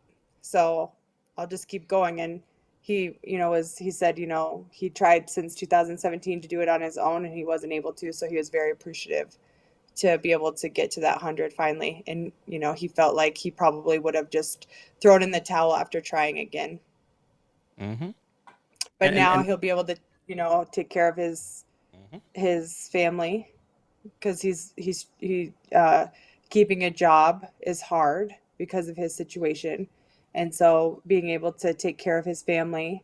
And sometimes, I tell people too, maybe you don't feel like you have the fight in you for you, but find the fight in you for your family, because, your family, sometimes directly, indirectly, they pay the price in a way too. You didn't come back the same person as you left, maybe, or you're not the same person that you were, before a situation happened. And that affects who you are, who you were going to be. That could affect the kind of dad you are. That could affect the kind of husband you are, the kind of wife you are. And I think, going back to a lot of veterans, they just don't want to open that can of really vulnerable until their truth, but I would argue that can of worms is already opened. You just haven't really deal with it or say it out loud. And then, so it's there, it's there, because if it wasn't, then you wouldn't have came to us. Then you wouldn't have picked up the phone, or you wouldn't have, put in your email to check out whatever. So a lot of people say all the time, I didn't realize how much this bothered me, or they were experiencing the symptoms all along. They just didn't realize that those were the symptoms of what they had went through 20 years ago. And now it's like that light bulb goes off, like, oh, that's why I do this, or that's why I do the things that I do, or whatever. That's why I'm the parent that I am, or I don't want my spouse to touch me the way that they do, or whatever the case may be. And back to your point too, I can't tell you how many people I work with that their spouse doesn't know. And I'm not even talking about, military sexual trauma, or, PTSD, whatever. I mean, just to anything, just to how much pain they're in or what they're dealing with. I mean, I had a client tell me, after I've been working with him for, almost a year, and just, sometimes they're just not ready just yet to do that psych eval. They still want to come to the classes, and they still want to talk which is totally fine, because you can't do this until you're ready. And I say that all the time. Like, if you're not ready, don't push yourself because you're going to blow a chance. Like, wait until you're ready to give it 100% so that you don't have to redo it. And so, the last time I talked to this client, they said, I feel like I'm ready to tell you something that I've wanted to talk to you about for a long time, but I haven't been able to talk about it. And they were diagnosed with something back in the 80s, and they had breathed their wife at one point, but ever since then have never said it out loud again. And the thing is, if any of us had heard what the diagnosis was, we would sort of be like, oh, okay, that's not that it's not a big deal, but it's not uncommon. But for some people, if they're self-conscious or whatever, it is a big deal to them. And this was a really big deal to him. And he had not talked about it, and he hadn't shared it. And he's got grown kids, and he's got grandkids, and, his wife of 47 years, and never talked to her about it. And just was like, do you think that this is something that I should bring up because I was diagnosed? Absolutely. It still bothers you to this day. You can tell how much it bothers. So yeah, absolutely. And I think sometimes just understanding what, your symptoms are. I was talking to somebody today, and they asked me, how do you think that I would do? Do you think that I'm ready? How do you think I'll do based on what we said? And the thing was, like, you're there, you have the symptoms, you're sorry, you just need the confidence that those are your symptoms, and that what you just said is exactly what you would say that is your symptoms right there, that you said it, you're speaking it, you're just now sort of, and that's what it is sometimes, I think, is like pulling that together. Because I will say, a client thought that they didn't have a claim. And what they originally came for was, something that was maybe not something that would be maybe more than 10%, maybe. And they thought they didn't have a claim, and they wanted to ask a question about something else. And when they asked that question, immediately you could see or hear in their voice and everything, like to send chills down my spine, that's your claim right there. What you just said, that's your claim. It. But not even realizing that it was something that they could even claim. And I'll interject to that point there. That conversation only took place because of the fact that the foundation was fertile enough to have a conversation of trust, the safetyness of feeling comfortable, because it was not the first thing they said. It was after a lengthy conversation where the person felt like, Well, let me just ask this too now, because I feel comfortable. Think about it, right? Like all things, you don't make the first move. You kind of get comfortable. You kind of feel things out. I'll share a little bit. I can't trust you. You just proven to me. And the fact that I feel like I can tell you anything, what's actually happening is we're rebuilding trust.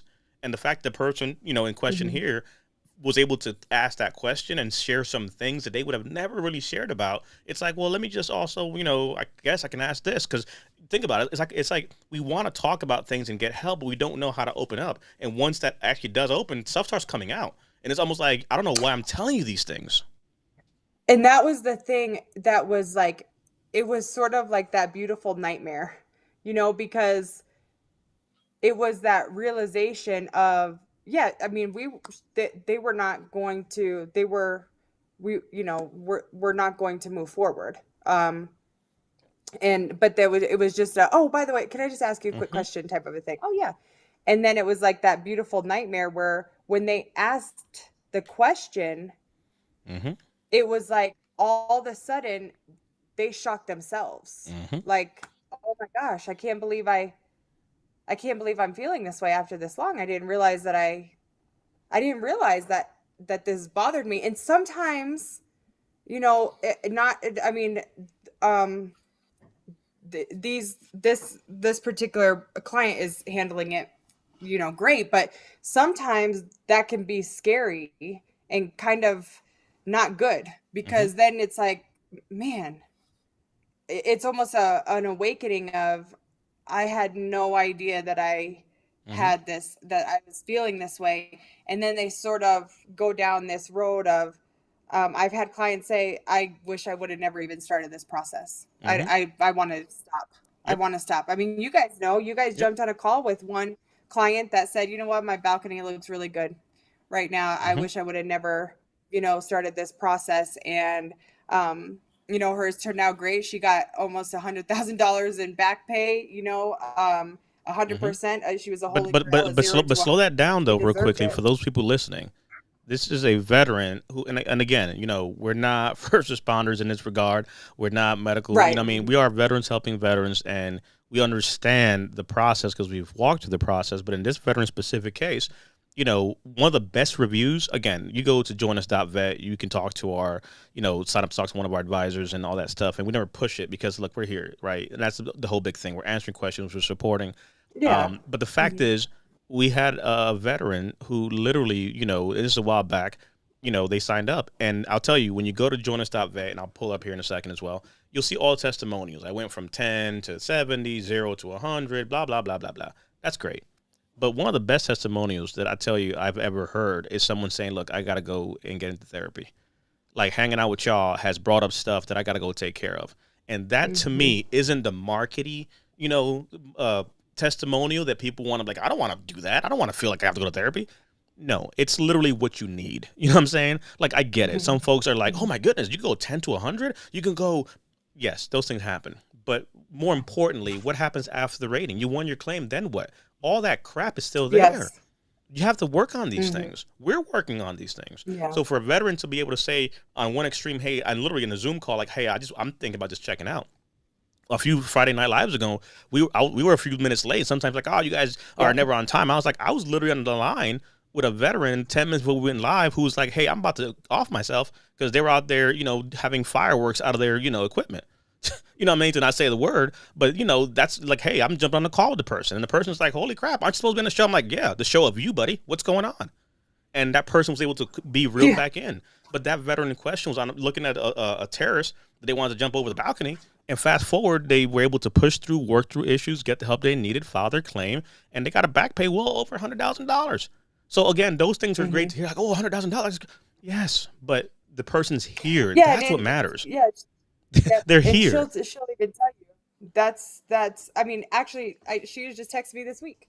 Um, that she'll even say it's not, and it's sort of what you were talking about earlier. Sometimes, I always tell people like, what is your why? Understanding your why. Why are you here? What is your goal? And sometimes it is like, I can't hold a job. I have to support my family.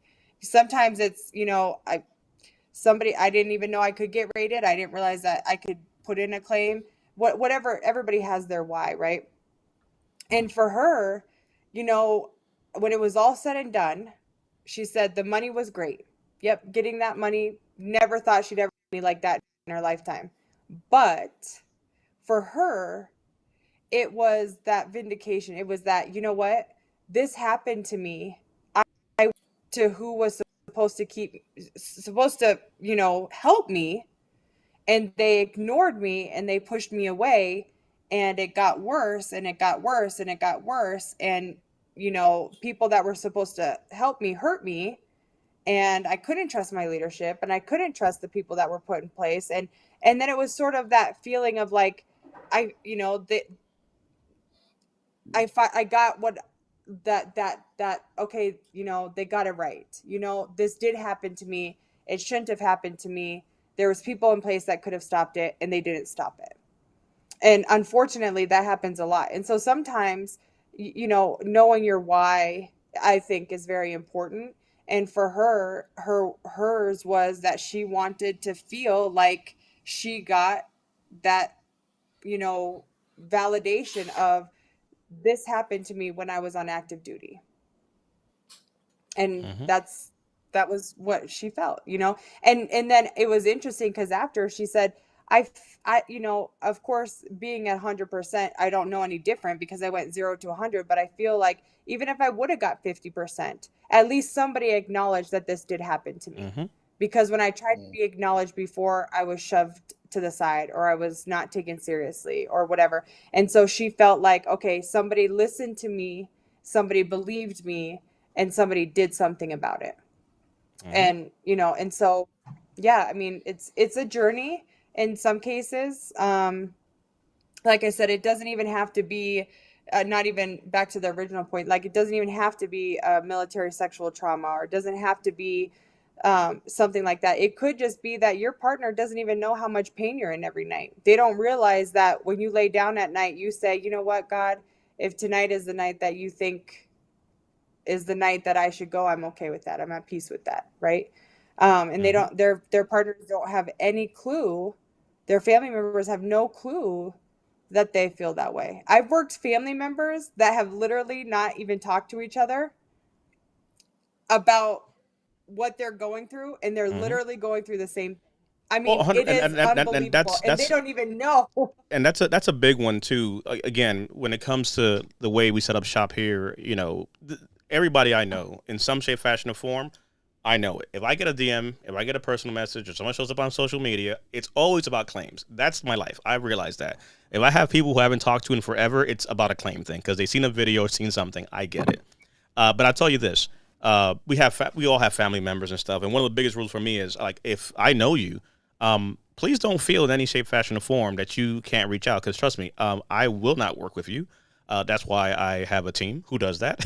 I will not ask about your situation because I don't want to know those things. I don't care about those things in the sense that it's not one of those things of like, well, I'd reach out, but you know, I'm related to Amy and I know Amy, I'm a friend of hers, or no, if we know you, trust me, I will literally, you know, we'll assign you to work with someone, and whatever you talk with Brian, it's his thing. Don't get it twisted. I'm not sitting here like saying, hey, Brian, so what did so-and-so talk about? Like, that's never, ever, or will never be a thing, because we have to create true privacy and safety for someone to feel that, like what Amy just said, if you literally have, and that sometimes happens where I've worked, you know, same thing, couples, and the husband and the wife, I'm talking to them separately. And whatever's being said, it's like, look, that is neither of the other person's situation information, because that's not what I'm here for, right? We're here to help the individual, and the fact that you happen to, you know, be married, unbeknownst to you, you're having the same issues, but I'm not here saying, hey, you know, she said this, or you know, he said that. But very quickly, shout out to you, Sasha.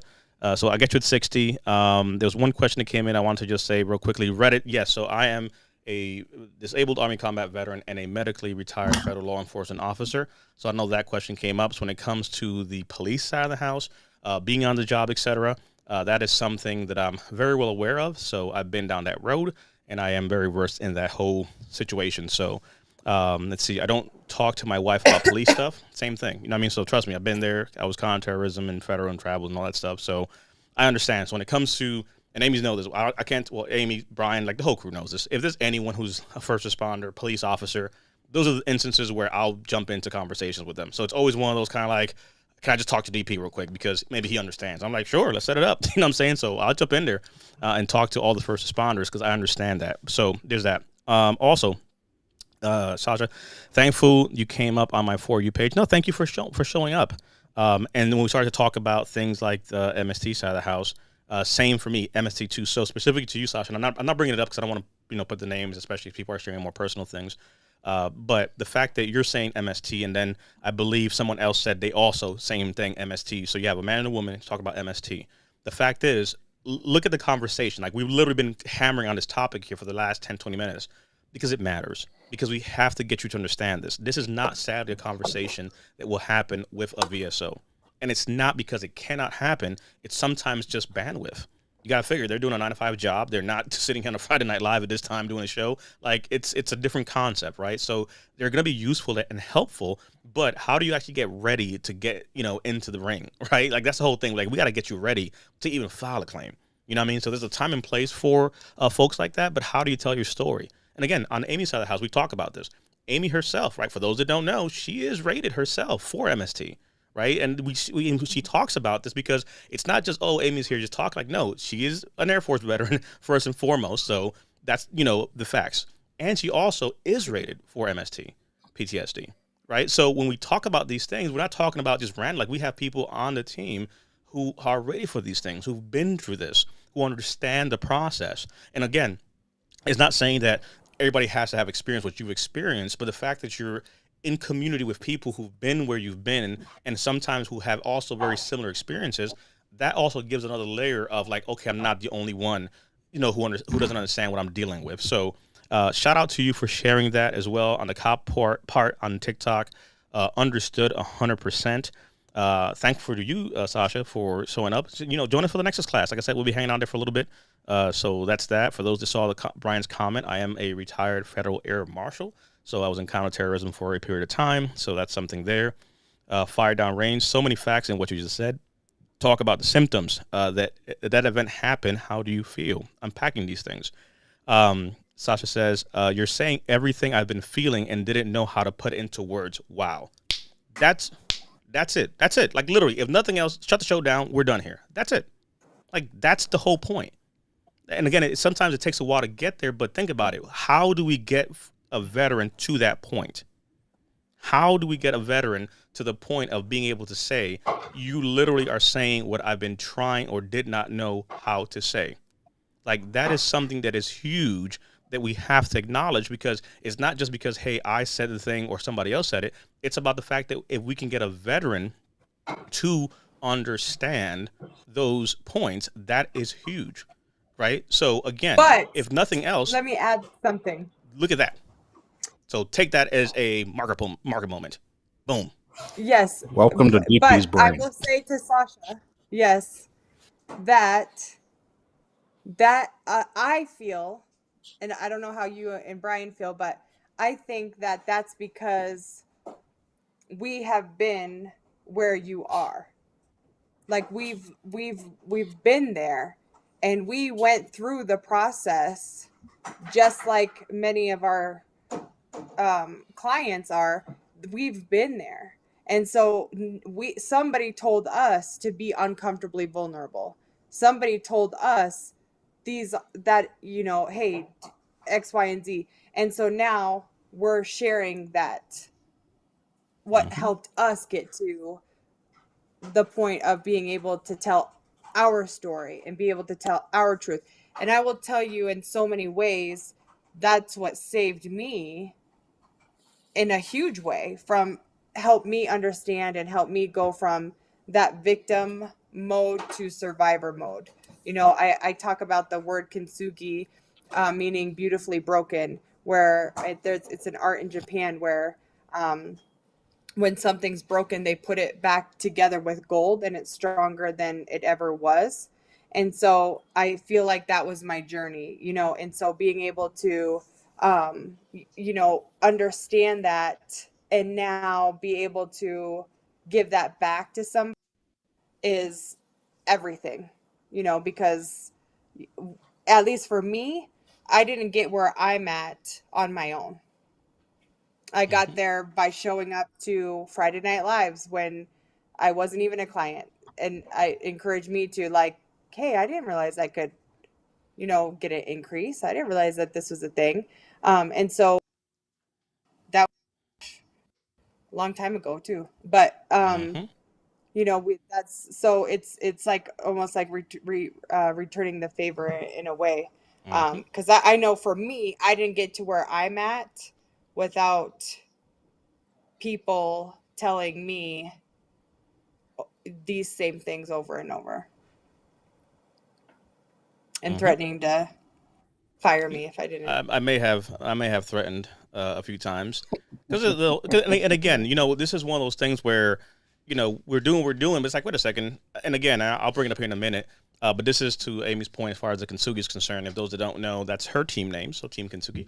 Hmm. But I think it's a great metaphor for those that don't know. So when you start to look at pottery pieces and things like this, it's really saying, hey, something broken can be mended together to make something more beautiful and something more powerful. Hmm. So when you look at it right here, right, the Japanese art of putting together pottery pieces back together with gold, a metaphor for embracing your flaws and imperfections. You won't realize your full potential until you go through tough times. So now consider this again, and we're horrible to give ourselves flowers, but to you, Sasha, right? Like, we're able to articulate and put into words the things that you don't even know how to say because we've been doing this for a long, long time and have helped many of Hmm. veterans. So the words we understand them. We understand his language. But I'll tell you this, to the Kintsugi piece, if Amy did not go through her process, through her pain, through her, upsets, through her traumatic events, she would not be able to be here today to help others and do something. So I Hmm. think it's fitting when you look at, she, for example, wouldn't be able to realize her full potential unless she went through those tough times. And she didn't go through it alone. It's not a perfect thing. Again, we're celebrating an engagement ring, the fact that she's married, the fact that rather, the fact that she got proposed to, and now there's marriage and the conversation is a ring. Yes, but it's a process. Like that was not the process Hmm. when things didn't go that way, when divorce came, when things broke, when things were set back, when there was no hope and good things should have not happened to me. We're celebrating things, in different ways because it's not just, well, what does, this have to do with that? It has everything to do with everything because it's about the fact that we have to reinvent the wheel of things that, people don't know. A quick shout out to you, Amy, from Sandra on her side of the house. She said, I'm thankful. I'm truly thankful I did not go to another company. I accidentally reached out to VNCC and got Amy. How awesome is that? Hmm. Very awesome because it was Yes. meant to be and it was what was needed It and what really you was. needed. It really was because I wasn't actually even supposed to have that call that day, Hmm. and it just was it was very um fate. I think that it was, yeah, because I was not supposed to have that call, and I did. Hmm. So. And for those that don't know, again, if you go to veteransnetwork.club, I always like to pull up this part, links in bio, meet the team. And again, we're not this company out here with just random names and emails and you don't know who we are. Like, no, we're here. This is us, right? You see who we are, what our background is. In putting together the website, we have to add more of the team, so we're building the site up. But it's funny because, okay, yes, I'm here 100% PNT veteran. And then my service dog legend, who's named after Chris Kyle, Navy veteran as well, and his birthday's on the Marine Corps birthday, so there's that part. And then we have here the crew. So this is what's interesting. You literally have Brian on his side. And again, we realized this as we're putting the page together. Brian Lofton, 100% PNT. Amy Lacey, who you see here as well, 100% PNT, medically retired from the Air Force. David Zinsu, PNT, 100%. And as we're going down, we're like, wait a second, is everybody PNT here? We have Miranda McCoy in the building as well, 100% PNT. Higher Marine Corps, 100% PNT. Maria is not a veteran. Her husband is a veteran. 100% PNT husband. So it's literally one of those things where it's like the whole crew, Vernon Air Force, Reggie on his side, 100% PNT Air Force, 100% PNT Navy on that side of the house. And for, to kind of round it all off, then we have Lisa, civilian, but she is also disabled civilian on that side, doing some of the work behind the scenes that we have. So I'm sharing this and showing this because it matters. Shout out to Lincoln there, her ESA. There you see Mhm. Vernon, old school, our resident chaplain, rocking the old drill sergeant hat. Reggie doing some pop locking moves by the airplane there. There's Hiram rocking his hat. Maria with her better half. We have striking a pose with the Air Force on that side of the house. Amy's over here showing the old school stuff. Brian with the OG background. We have Sinsu with his shades in so many ways. Hey, he has a striking resemblance. Is what I can say to that. But we show this because, again, it matters to be able to know who you're talking to, right? You have to build trust to be able to have these conversations, not just is it an email is going to get to me from the organization. Again, it's not perfect. We do mess up.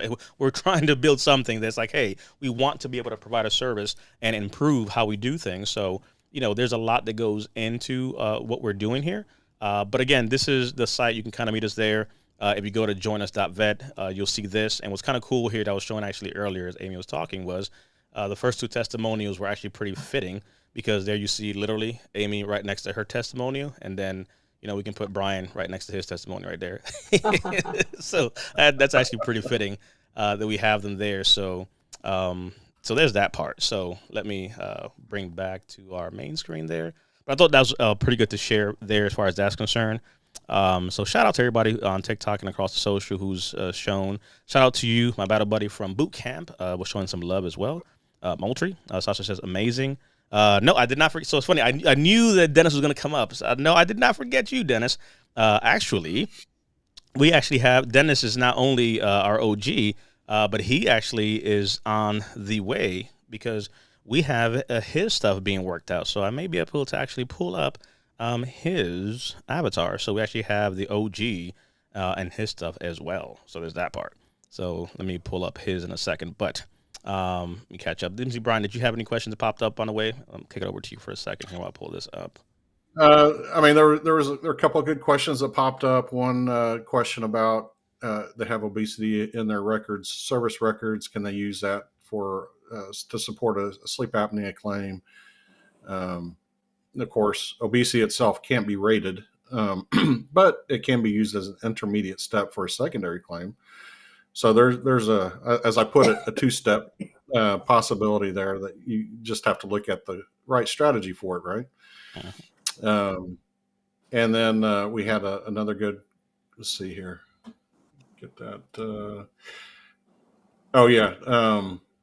Lower back pain mentioned in post-deployment screening. Never went to the doc. Is that good enough for service connection? Do need more. So again, get to the doctor and get a Nexus letter, because you need all the support you can get. Mm-hmm. And it will come in very handy. I will tell you that. So to the OG piece, because the OG did bring that up, you will see him updated soon, but fret not, because we made sure to make sure that we got the OG rocking and rolling. So yes, we got the OG who you see in TikTok right there. So there is Dennis on his side of the house. And just because I know she's trying to hide and not show up, we also have Neely on the other side of the house. So boom, bang, bing, she's rocking a little boots and hats, because there we go. Apparently those boots were made for walking. Yes. And stepping all over me. So, so there you go. We got a little. She will. She's the one that really pushed me for to get my claim in. She kept telling me to get my claim look. in. The hat doesn't hold that much. Can't fit that big a head, so don't get too crazy, giving her too much compliments, because then swelling of the head. But real quick though, quick shout out. We have who signed up for the workshop. You just said it in the chat actually. I did. Let's see here. Chucky 82 and TikTok. Chucky 82. So we will see you on Saturday. But yeah, we have the OG and Naomi, the little OG. So OG. Let's see here. Is MSC recognized by the VA? Yep, it is. Absolutely. Literally. Amy's ready for it. 100%. So, there's that. So we did not forget the OG. So there's that part there. MSC is recognized by the VA. Yes. Dennis said thank you on that side of the house there. So shout out to the crew. Actually, we just had another MST a couple weeks ago that was in the 80s that went 0 to 100. Mm-hmm. It is possible. Again, I don't care what people say. It is possible. So, let's see the OG. He said, "Hey, don't forget about the OG." We did not. So we have Dennis in the building with us as well. So when we go here, he'll join us for the next one. But I'll make a point to kind of put him right there, next to Brian. So there you go. So there you go. Oh, there we go. Let's see here. There's a little OG action. All right, let's see here. Dun, dun, dun, dun. And yeah, you see that? And that's why I went to TikTok specifically, because I know someone was gonna put the little emoji of hand on face. So that's Neely over there trying to hide. Oh, what's that? You try to hide because we went to the screen sharing mode? Negative. You joined the OG too. Womp, womp, womp, womp, womp, womp. So they'll be on the site here soon enough. So there you go. Actually, the yellow is kind of small, so you need to not have fake news. Make it a little bit shorter. Oop. There you go. Yeah, I should have get a waiver to get into the Navy. All righty. Let's see. Let's get some. If you have any alibi questions, for sure. Thank you, DP. Now the OG has to leave. Salute to you for hanging out with us. Yes, but now Yes. they're treating him for. I don't want to be too open. Nope, don't be too open here. No, like I said, that's a conversation we can take offline, for sure. To that. So, and again, because it's social media, we can take that offline. So that's something, again, at joinus.vet to reach out and have a conversation for sure. But as we begin to close, we'll start getting our closing thoughts and things together. If you have any alibi questions, start posting them so we can make a point to do that. I need bell-bottom jeans to get my outfit right. Oh Lord, I asked you. You said the boots were over. I'm not. You know what? Look, you don't deal with those pants. I'm not gonna play. I'm not playing with you, girl. So, but next Saturday, again, we're kicking off our workshop. That the page is on our website. Literally, you go to veteransnetwork.club, links in my bio, the very top banner, you'll be able to see that information. So, again, if you are a veteran or know a veteran who could use some support and some help when it comes to Nexus letters, this is the workshop you want to be a part of. Again, we're literally solving the problem that many veterans have. The Nexus Letter Workshop is going to highlight the key to winning your VA claim. This is the workbook that goes with it. These are some of the things that we're going to be covering. No, you do not get the service dog in the picture. That service dog stays with me. So just in case, that's been a question sometimes. Does service dog come included? No. But introduction to Nexus letters, gathering evidence for your Nexus letter, preparing the Nexus letter, common mistakes to avoid, what to do after the letter submitted, conclusion, bonus resources, and templates as well. In the workshop, we're going to cover how to create a Nexus letter, going over the basics of building it, and then dive into the specifics for the individual. So not cookie cutter information, but being able to have that there. So head out. If you have any questions that are kind of offline, hit the IG button in my bio on a TikTok, and that'll take you to our VNCC IG page that the Yelly is behind the scenes supporting and answering questions. So that's the best way to do that, because my IG page it's just too much on TikTok with all the messages. So, but that's what's coming up next Saturday. So definitely check that out. Check the page, have a read, share it with a veteran that could use that support. Alrighty. So some good stuff. We shared good information as far as engagements, babies that are on the way. So a lot of cool things overall. So I thought that was a pretty fitting day. So as we get ready to kind of wrap it up, I'm going to kick it over to Brian for some closing thoughts. Again, don't feel too blinded by the light. If you don't know where to go, follow that. So congratulations on that part, and congratulations to Shay for the baby on the way. So the BNCC family is growing. But yes, over to you, Brian. Good to see for some closing thoughts. Absolutely. It's good to see some happy events happening for the VNCC family.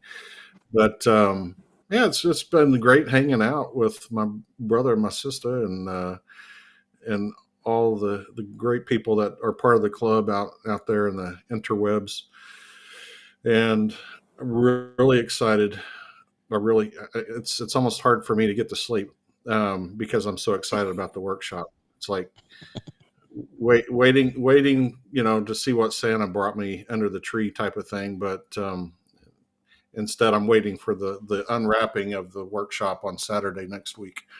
So no, that really is exciting. And I just encourage everybody, share the information with your buddies. Nexus letter is an important part of a claim, and you're not going to find anything like this out there. And hey, who wouldn't like to save several hundred, if not several $1,000s?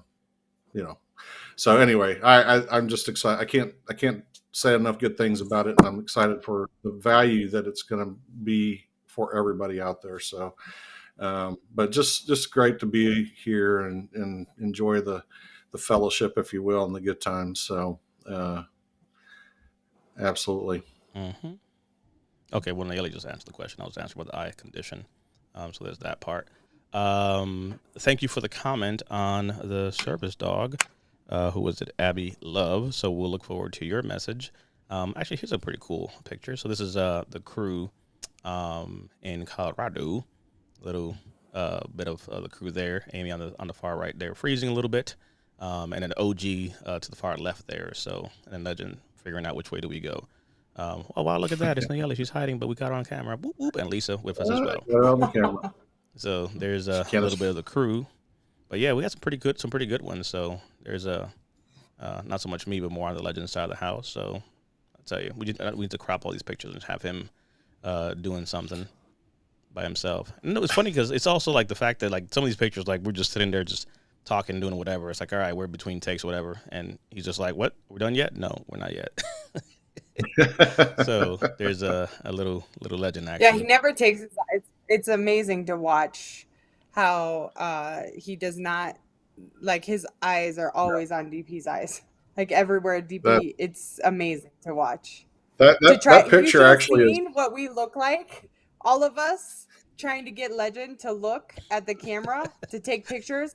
We were clapping, singing, dancing. My kids were in there giving literally that the whole like, crew that you see right there in some shape, fashion, or form trying to get Legend to look over. He was like, not take his eyes off of DP. She was everything. We were doing the most to try to get Legend just to stop looking at DP and look at the camera, and it was hard. It was hard. Yeah, that's literally like half the pictures in some shape, fashion, or form is literally that. Yes, that's literally half the pictures. Like, well, that's why I love that one where you're leaning over the railing and he's like looking up, straining to look up. That says it all. I mean, he is not going to break eye contact. Like, yes. Yeah, he was the actual picture. We did get it though, where he was looking forward. So actually, that was a good one. Trying to get pictures of like the team with DP. If you came by DP, Legend was not having it. He would have to like he was like, "Hey, leave him alone." Yeah. Afterward, he was like, "All right, I'm taking a nap here." Because we drove all over the place and trying to get different pictures for content and stuff. And then of course we have the whole crew with us, so we're like, "Hey, let's take a picture of what Gerd looks like." So this is us just fooling around, and that's literally Legend. Legend's like, "Wait a second. What's happening here?" Like, there's Dennis, the OG, doing his thing there and whatnot. So there's a little background there. But again, and that's something we do talk about. So we'll be talking also about service dogs and things like that. And it's like it's one thing to see a service dog from a distance, but it's traveling, doing stuff like it's a whole different life, and it's cool because the crew gets to see that. So like we do events, we get together. I'm with my service dog. And it's a process. It's a journey for me to have to actually go out there and, be with my service dog in places because everybody wants to come. Everybody reads the sign. It says don't pet. And then they always say, can I pet? Like, it's always a thing. Like, you're a magnet when you're out there with a service dog. And it doesn't help that he's like a yellow lab. So everybody thinks he's the cutest thing. And I'm like, he's a little bastard. Like, you know what I'm saying? When he's off duty, he takes a little thing off. He's like, screw this stuff. I'm going to get some rubs and hang out here with Dennis and the crew and do stuff. But the minute I get up, he's like, all right, we're out of here. But for those that are in a situation where that's something you're interested in, those are conversations we want to have as well, because we do realize there are veterans that would benefit from having a service dog, but understanding what does it actually mean to have a service dog. Again, it sounds cool once you realize, like, literally, I have 3 kids, and the one thing I'd leave you with is that having 3 kids and being, in law enforcement, traveling, I was always gone. So my wife, she's a veteran. She pretty much held it down and, was a single mom while I was away doing all kinds of stuff. I say that to say that when I got a service dog, oh, trust me, she loves every minute of this, because I got to get up and, like, the kids got out of diapers. Nope. Every morning it's me. Like, nobody takes him out. It's a me thing. So I got to take him out in the morning. He's on a schedule. So he literally, everything is very routine and scheduled with him. So our travel, everything is structured. And it's funny because I'm like, I don't want to get up. Can you just go take him? And it's like, nope, that's your dog. You got to go. Roll over. You know what I mean? Like, she would literally make a point. So now, I will tell you this. So Legend, he's, he's cute, but he's a little bastard, because here's what he does. if I'm knocked out or like I'm doing something like this, like Wednesday night classes, he'll actually go when it's time, like lunch or dinner, and I'm losing track of time. He'll try to give me the look and see if he can get my attention or try whatever. If that doesn't work, he'll go get Joe and literally nudge her. So it's like a whole thing he does. He knows to go to her because then he knows if he goes to her and kind of like nudges her, like, hey, it's time, then she calls me like, hey, it's time. So he can't talk, but he knows how to go get her to tell me what to do. So it's the weirdest thing because literally he's sabotaged my wife into the point where now it's like she's nudging like in the morning. He's like literally looking at me like, wake up. And I'm like, it's Sunday. I don't feel good. Go away. And it's just like, nudge. I don't give a damn what day it is. Get up. So there are, like when we were in Colorado, every day, everybody's snoring and stuff, and we're up at 6 a.m, whatever. And it's just like, oh God, let's go out and do this thing, blah, blah, blah. But again, if you meet us for some of the things we have going on, we're going to be actually in different cities. So I'm going to pull that up because that's something to note as well. But Amy, over to you for some of your closing thoughts. I would say, I think a lot has been covered tonight, but the one thing that I would say is, check on your strong friends. And, the heaviest thing to pick up is a phone. I had 2 situations in the past couple of weeks where 2 of, what I would say are the stronger women that I've ever known. I knew something was coming up or they were going through something, and I just mentioned, like checking in on them because of it. And both of them sort of broke down when I did it and was like, wow, and so they didn't, without getting into details, it was both very unique situations, but, it took them by surprise because the one person said, nobody has ever done something like this for me. Why would you do this? And all I said was, hey, I have blocked my schedule from this time to this time because I knew something was happening during that time. And I said, so if you need me to pick up kids, if you need me to bring something, if you need me to meet you, whatever it is, I'm available. I didn't tell her I was doing it. I just did it because of the situation. And she just lost it. And she was like, nobody's ever done something like that, because nobody thinks about it because she's like Wonder Woman. She takes care of everything all the time. She's like, she already has probably plan A, B, C, D, E, and F, but she's figured it out. But I just didn't want her to have to do that. And so I said, I'm available. And then the other situation, kind of similar. And actually, I think it's the first time I've seen either one of them get emotional, actually. And so I think just being there, like, look out for your strong friends, even though, they're not the ones that are going to ask for help, or maybe you wouldn't think that they would need the help. Check on them. Mm-hmm. That's all I would say. No, 100%. We're going to be in these cities probably here this year. So just a heads up, some of the things that we do with the Big 3 League. We did some events last year. We sent some veterans. So Charlotte, Chicago, Dallas, Detroit, Memphis, Miami, New York, Washington, D.C. We're going to be coordinating to send some veterans to some of the Big 3 League games. And depending on how many veterans are in those locations, we'll probably make a point to try to get together and do a meetup. So a little heads up there for that.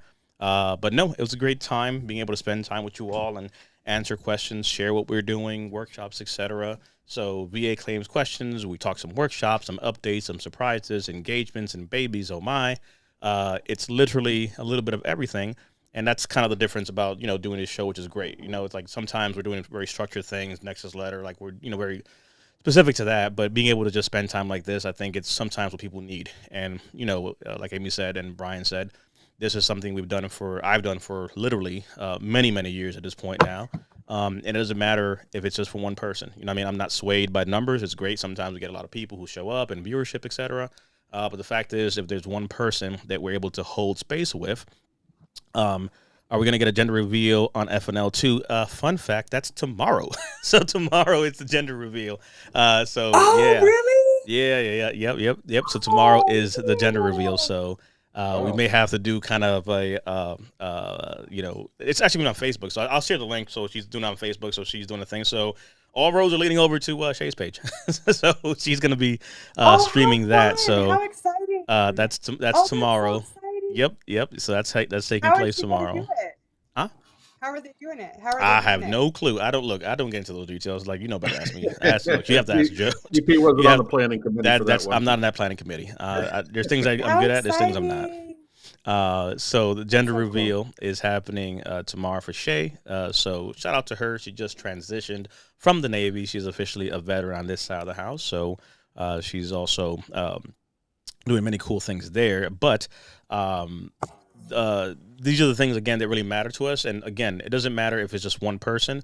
What I will say is, if you know a veteran who may be in a situation where life is happening, and you know how it is, right? We don't ask for help, invite them. And not so much because, hey, this is something we want people to come to, but rather we spent literally 3 hours and 8 minutes here and counting doing this. And it's like, well, you guys are going on for a while. Well, maybe for someone, they didn't have to spend 3 hours by themselves on a Friday night. And again, we can't be there all the time, but we give people the ability at least to look forward to something. So our ability to do things like this, I can't tell you how many veterans have reached out to us over the years that they look forward to joining us on these sessions, or they had nothing else to do. They were by themselves. They're widowed.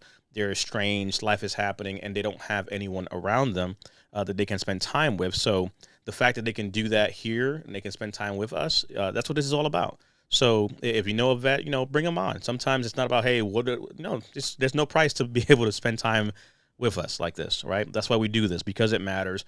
We want to hold space. We want to educate. But above all, we want veterans to have something to do. If you have a phone and you can watch and you can listen, that's all you need. You know what I mean? That's why we bring up the comments and why we share things. And sometimes we'll bring you on because we have to have something to look forward to. So this year is about us implementing change and creating and doing things and listening to our community. So we invite you to join us to be a part of the conversation. Wait a second. Hold on. Wait a second. There's a last minute message that has to be shown to Amy, because Capri said she shows up here specifically to harass your soul. Oh, so hi, Capri. There's that part. Capri said, I come here to harass Fly Girl Amy. So we love there's us that Capri. part. Yes. Let's see. Is she on TikTok? She's Capri's on TikTok at the moment. Shay says, thank you for the shout out. Let's see. I'm being repped into stuff. So Shay is as well my niece, and apparently I'm being roped into some other roles. Oh, Jesus Christ. Look at that. That might be news to me. What did I get signed up for? Let's see. Lisa's here. She's on the TikTok. Oh, Lisa Chaser. Yes. Or our Lisa. Our Lisa's here. Yes. Yep. Let's see. Hi, Brian DP. Chaser. Do you know Lisa? Yeah. Yes. Okay. Yes. Oh. 100%. Let's see. I swear my talk to text cannot understand your spell. Well, look, we know what you're saying. Oh, sweet Lord Jesus. So now we have an infiltrator. So it's not only Shay, but it's also Shay's mom, Shalon. So that's the whole mix up there. I'm like, wait a second. How are you? You're the grandma. Oh Lord, Shalon, get out of here. Why are you give Shay back her phone? Like old look. This is not a statement for everyone, but some old folks need to not be on social media. Shalon, you're one of them. Get out of here. You can't be co-writing on Shalon's on Shay's username. Get your own TikTok. If Dennis can figure it out, you can figure it out. Get out of here, woman. Jesus Christ. Oh my God. So you don't know Shalon Amy, but you kind of by association. So she's Ron's ex-wife. So there's that. Oh, okay. Yeah. So it's a whole family affair. We come together. So I was just about to ask Shay about tomorrow. No, she's in there. They're probably, God knows what the heck is what the heck she's doing there. But tomorrow. But we'll get the link for tomorrow. So that's happening. But we appreciate everyone spending time with us again and holding some space. Hopefully information was helpful. Looking forward to seeing you all. Congrats and thanks for those that signed up for the workshop. Looking forward to seeing you there. Links to all those things are on our website. So in closing, we appreciate you all. Shalon, get your own TikTok. We look forward to the reveal tomorrow. Shout out to my mother-in-law And again, if we didn't say it loud enough, Shalon, get your own TikTok. But thank you all for spending some time this evening as we shut it down. Let's Yes, thank go. you. Yes.